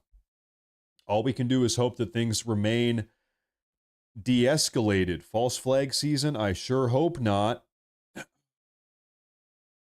I sure hope not. We also have another piece of information coming out right now, folks. This says, breaking news, the Jerusalem Post. The Jerusalem Post has just reported that Trump raised his voice with Netanyahu when he called on Israel to observe the ceasefire. They had a phone call about 4 hours ago. Okay? We know that's a fact. Trump viewed the ceasefire as a, quote, personal achievement and made it clear that absolutely no one would undermine it. And this is, in my opinion, a believable story. Of course, this is uncorroborated. In my opinion, this is believable because we do know Trump is mad at Netanyahu right now. We know that. In fact, Trump has told us that. Trump said that explicitly earlier today. Trump is, maybe now he has simmered down. It's 4 or 5 hours later. But earlier this morning, Trump was very, very frustrated with Israel and Netanyahu. And that's not outside, that's not an opinion. Trump said that. President Trump said, I am frustrated with it. I am mad at Israel. President Trump and Netanyahu. Trump said that himself. Okay. Then we have another one of these here. Let me pull this up here. Allegedly, Benjamin Netanyahu is scheduled to deliver a speech to the media in a short time. According to the Israeli press, when exactly is that? I don't know. Also, with Netanyahu, it might be in Hebrew. It might not even be in English. So maybe we watch that. Maybe we don't. I'm not sure. But we got to see. Hey, Base, thank you very much, man. I appreciate that, bro. Thank you. Folks, we touched base earlier today with Representative Marjorie Taylor Greene. We have another update here. This, folks, look at me. Look at me in the eyes. What I'm about to show you, Marjorie Taylor Greene just posted something incredibly controversial. Incredibly controversial. Okay? And I'm going to share this with you. Take a look at this. She just posted this a moment ago. She said, and I quote, "There was once a great president that the American people loved. He opposed Israel's nuclear program.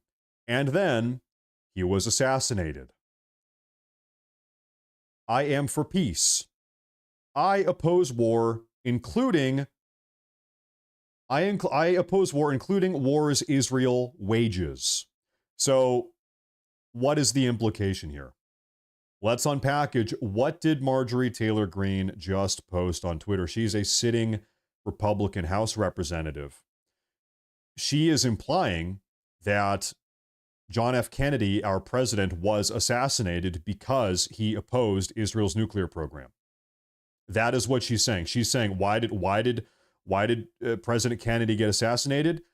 According to her, because he opposed Israel's nuclear program. That's what she is saying.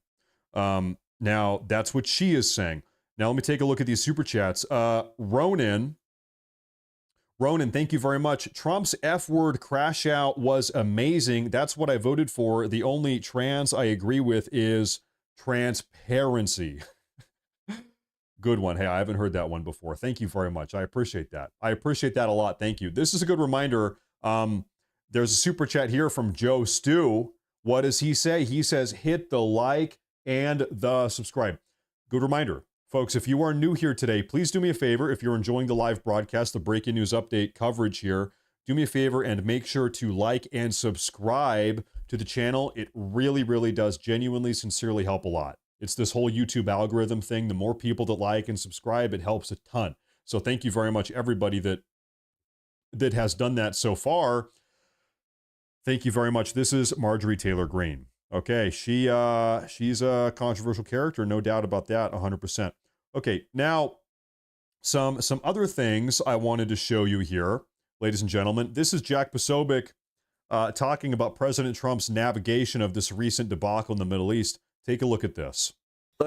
Rogan, walk us through this, because 2 weeks ago, right, the entire world was saying World War III is coming, the Strait of Hormuz is going to be closed, gas will be $6 a barrel, and there were serious risks at play. President Trump found a way to navigate all of this and is now in a position where he's, my favorite part of this, he congratulated both sides. Congratulations to everyone, including the Iranians. And then at the same time, though, this morning, I really have to say, slapping down both sides as well, like a couple of children for acting out. It's like how I'm with my kids.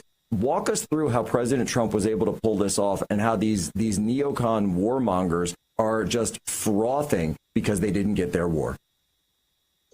Yeah, this was a masterpiece in foreign policy, in surgical strikes, in using peace through strength. This is the Trump foreign policy doctrine in action. We've actually seen this before, right?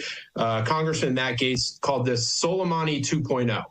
But I would take it even further. This could be ISIS 2.0. This could be the Houthis 2.0, right? Trump engages in negotiations. He gives people a chance. If they don't want to come to the table or they aren't being reasonable, he drops some bombs on senior leadership heads or calls them out and says, I know where you live. He's done this to the Afghanistan leadership. And now he's done this. He's threatened publicly the Iranian leadership. One of the funniest conspiracy theories right now about this entire dynamic, it relates to this Trump post on screen right now. It says, quote, "The ceasefire is now in effect. Please do not violate. Donald J. Trump, President of the USA." I don't really think this is true, but one of the funniest, I guess, weirdest conspiracy theories at the moment is that President Trump didn't actually even get Netanyahu's permission to do this.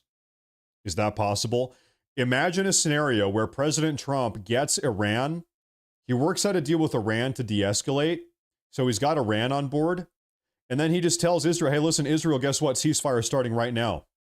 And then what does he do? He spends 3 hours publicly broadcasting it out to the entire world. So he lets the entire world know ceasefire in 6 hours, ceasefire in 6 hours. And then Israel, maybe, or Netanyahu, who maybe wasn't even consulted in this, he wasn't even given an option. Netanyahu's like, dude, we weren't done yet. Hello, Trump, what are you doing? We weren't done yet. We're not done bombing Iran. But now imagine the optics. Consider the optics. President Trump is broadcasting out to everybody around the world, we got a ceasefire in T-minus 6 hours. That puts Netanyahu in a very difficult situation because maybe he doesn't want to stop, but if he violates this ceasefire that's been thrust upon him by President Trump, then the entire world views him as violating the ceasefire that maybe he never even agreed to, right? And he says, listen, we can make a deal and you can be happy and you can live with your regime and your oil money, or you can FAFO. And, maybe that's the new name for it, the FAFO Trump foreign policy doctrine. But just absolutely masterful. There were some, people with egg on their face after this. I would say the war hawks look pretty foolish right now. They wanted World War III.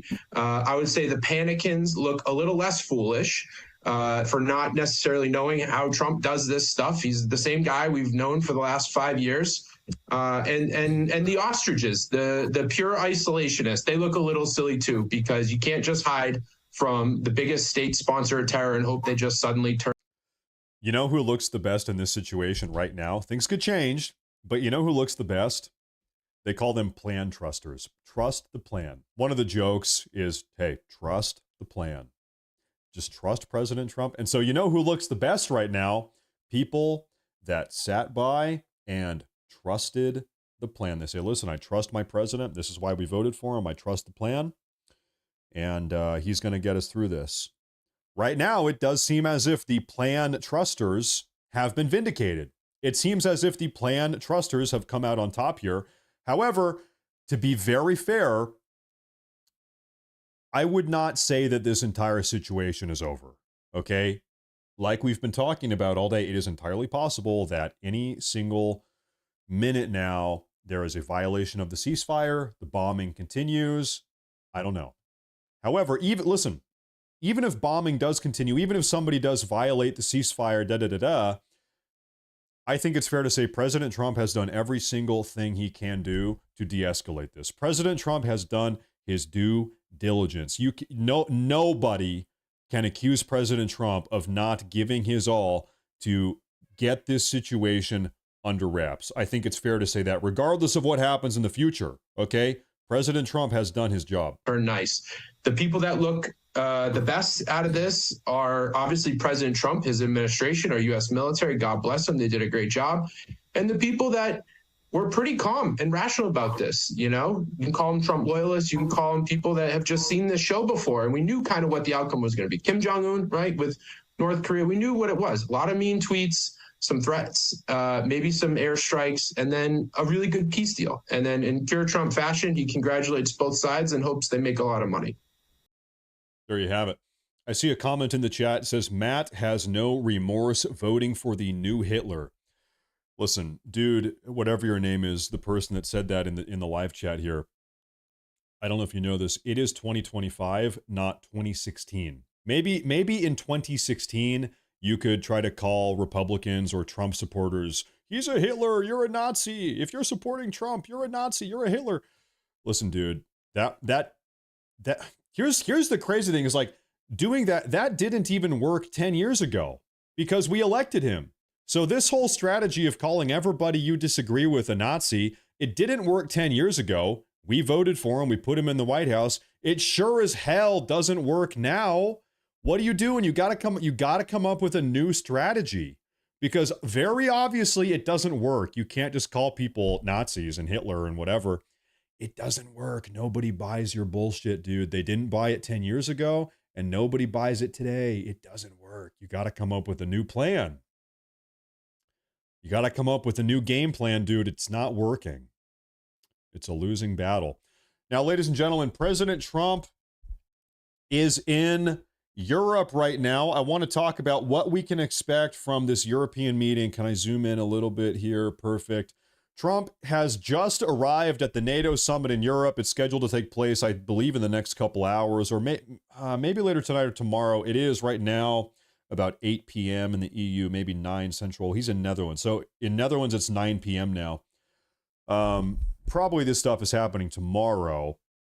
President Donald Trump, fresh off announcing a ceasefire between Israel and Iran, is off to The Hague, Netherlands, for the yearly summit of the North Atlantic Treaty Organization, NATO, a conference where he's hoping to drum up another foreign policy win by pushing European leaders to increase defense spending.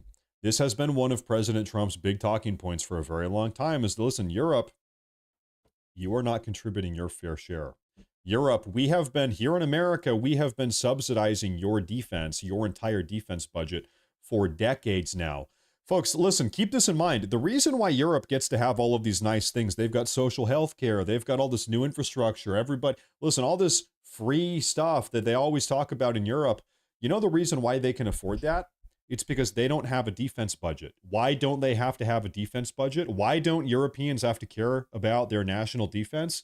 It's because we pay for everything for them. That is the fact of the matter. Never forget that. And I know somebody's going to say, that's not true. What are you talking about? This is American propaganda. Let me introduce you to the 2023 NATO defense expense list. Ladies and gentlemen, okay, where NATO defense expenditure stands. So everybody, we are looking right here. Folks, between 2014 and 2023, this is how much money has been spent in billions of dollars. Folks, America in the last, 9 years has spent more on European defense than every single European nation combined. Probably times 2, and the combined probably times 2. And this is for 2023, okay? So never let Europeans forget the reason why they have all of this nice social stuff that they have. And by the way, I just want to say I love Europeans. I'm ethnically European. My wife is European. My wife is a German immigrant, okay? She's been here for 5 years. I married her. She's a German. But listen, the numbers are true. This is just the fact of the matter. The reason why Europeans can have the nice, flashy lifestyles that they have with all the free stuff is because they don't have to worry about a defense budget. We do. And by the way, we don't just pay for our own defense. We pay pretty much for the entire world's defense with our Navy, but also for Europe's defense on top of that. America is spending our own money to pay for the defense of the entire country, of the entire world. Michael P., let me take a look at this. If people were honest, they would admit that Trump's efforts in the Middle East peace border is miraculous. Most Democrats also voted the GOP in House to defeat AOC's feeble attempt at impeachment. Well, it just doesn't work. Like, once again, you know, even if you hate Trump and even if you want to impeach him, you must acknowledge it doesn't work. It's not going to work. It's a losing strategy. And this is why the Democrats lose. The Democrats cannot put together a coherent, effective political strategy. They are politically ineffective. And that's why they lose. And so thank you again. Thank you very much. I appreciate that. This is Cal Reeves. He says, Matt, a military acronym that you can understand, DBTBS, don't buy the bullshit. Well, that one I can get. I appreciate that one. I understand that one. Thank you. Thank you very much.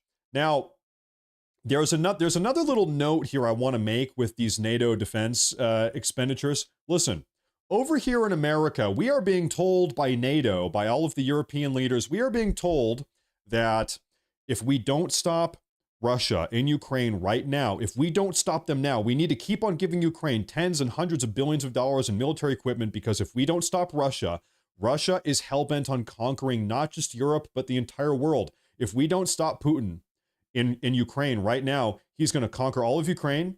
He's going to roll into Poland, and then he's going to roll his tanks into Berlin. He's going to roll the tanks into France. He's going to put his tanks on a boat. He's going to land them in the UK. He's going to conquer all of Europe. That's his goal. He's like a comic book villain. And by the way, I'm not a Putin lover. But let me finish my point. Okay. If I am expected to believe that, if I'm expected to believe that Putin and Russia are this existential threat to all of Europe, and we need to keep giving hundreds of billions of dollars of American dollars, if you expect me to believe that, then why is nobody else in Europe paying their fair share? Then why are we the only ones giving money to this? If you expect me to believe that everybody in Europe is so scared of Russia and they take this threat super seriously, then why is nobody else paying? Now, I want to add something here. You might notice some of these numbers are red, some of these numbers are green. Okay, folks, if you are a NATO member, you need to pay, this is part of the NATO contract, the NATO agreement, you need to contribute 2% of your nation's GDP to NATO defense budget. So the countries in green are the countries that are above 2%. The countries in red are the countries that are below 2%. So folks, over half of these countries in Europe aren't even meeting their NATO expenses that they agreed upon. Their NATO membership is predicated on giving 2% GDP to defense. Over half of them aren't even doing that, the bare minimum, let alone talking about this existential Russian threat. It's bullshit. Okay, so this is why President Trump is going over to Europe right now, and he's going to repeat the talking points he's been repeating for a long time now. Europe is not paying their fair share. This is a fact of the matter. The numbers do not lie. Now, let me take a look. Okay, the president is expected to land in Netherlands on Tuesday and return to the White House on Wednesday. He just landed 2 hours or maybe an hour ago. It is Trump's first NATO summit since becoming president for a second term. In the past, he's railed against NATO members for, quote, freeloading on U.S. military protection. Give me a true or a false. NATO members are freeloading on U.S. military protection, folks. That is a true. This time, European allies are eager to prove him wrong. We'll see about that. NATO reached an agreement for all nations to boost their defense spending to 5% of their GDP, except for Spain. Okay, so to be fair, I want to be fair to Europeans because I love my wife and my wife is European. These numbers are from 2023. I would suspect that some of these numbers have gone up in 2024. So you know what? Maybe right now you have 55% of NATO countries not contributing their fair share. That number might now be only 45% of them. Maybe 10% of them decided, okay, you know what? We're going to chip in our fair share. So maybe it has gone up. Maybe some of them are chipping in a little bit more because that was a year and a half ago. Okay, so number goes up a little bit. So let's be fair, but not Spain, except for Spain. Okay.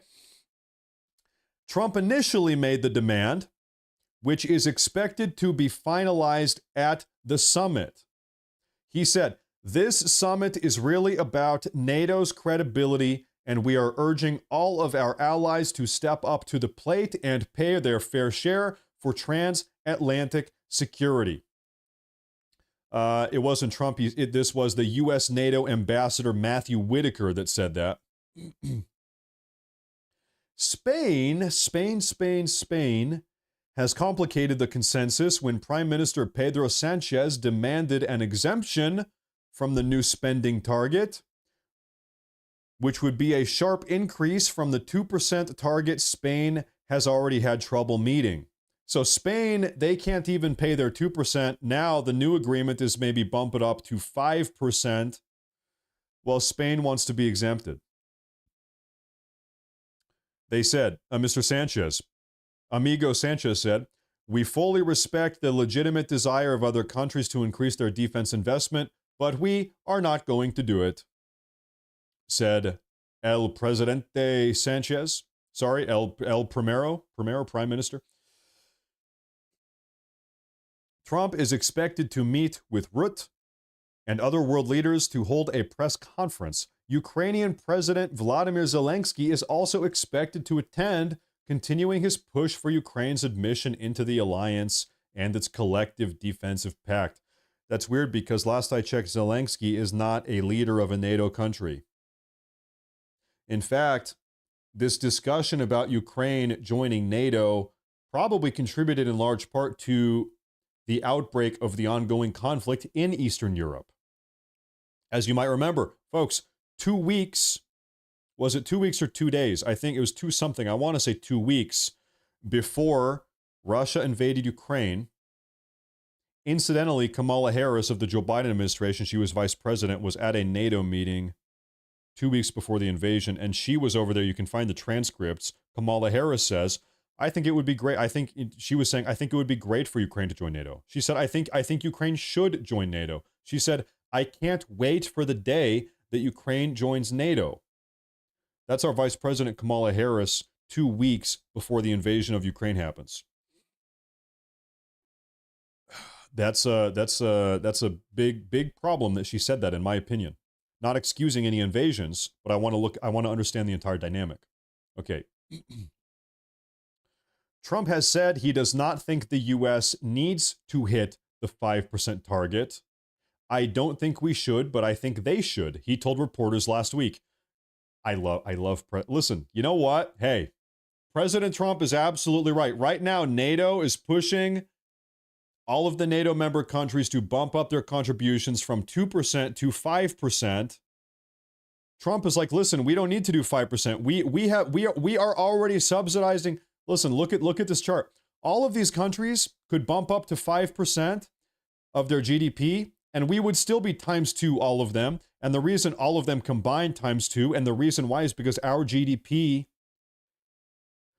is just colossal, massive compared to all of them combined. Our GDP is massive, and we have been on our back carrying this defensive alliance for decades now. Okay? Do we need to bump up? No, we don't. They need to catch up. They got to catch up to us.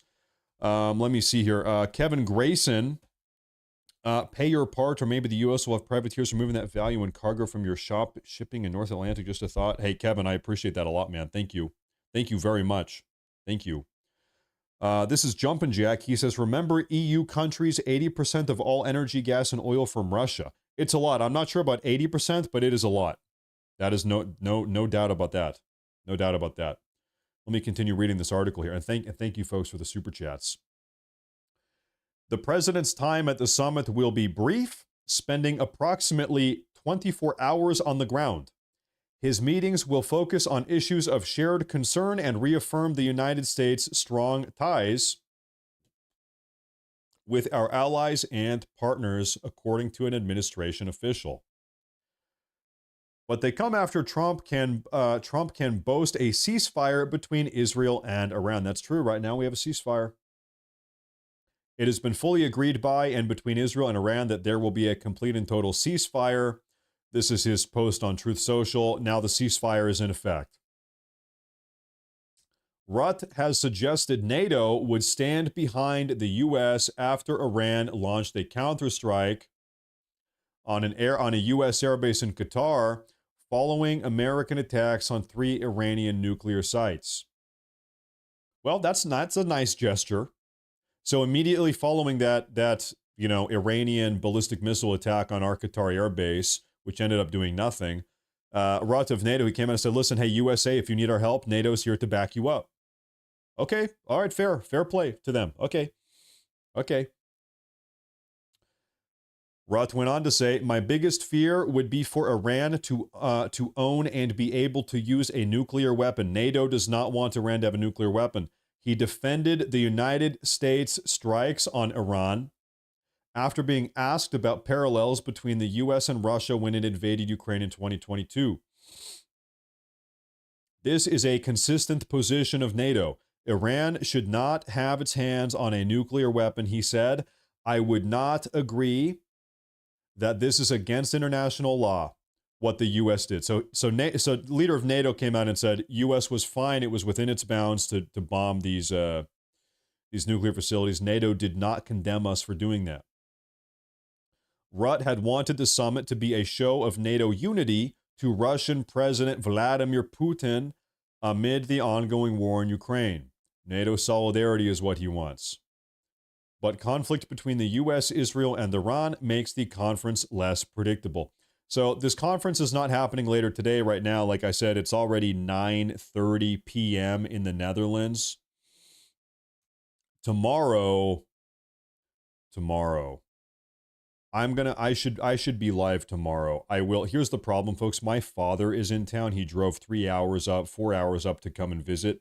And so I'm kind of today, in fact, I think I'm going to be wrapping up the show today momentarily because it's kind of a family day. Tomorrow is the President Trump NATO meeting. Tomorrow is going to be a big time bombastic day. Tomorrow, I'm going to try to do a little bit of a longer broadcast because I think, folks, tomorrow we are going to have a lot to talk about today. Now, today, I think we have effectively done a total recap of the current state of the situation in the Middle East and where everything is at. Of course, things are changing minute by minute by minute by minute. Okay, so that said, we are at a point, I think, today where I'm going to wrap up the show. Tomorrow, I will be back around the same time. Maybe tomorrow we can do a 3 or 4 hour show instead of a 2 hour show because I think we're going to have a lot to talk about between you and me.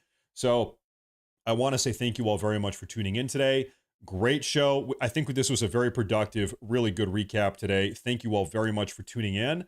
If you are new to the community, to the channel, please do me a favor and subscribe to the channel, but also like the video down below. Make sure to like and subscribe, as every single YouTuber says. One more final little shout out before I wrap it up. Here is my Twitter handle. Make sure to follow on Twitter. That's very important as well. Thank you, folks. Sincerely, we have a very good community. For the first 7 months of my political coverage on YouTube, I was not streaming. It's only in the last 2 weeks have I been streaming, doing daily updates with you guys.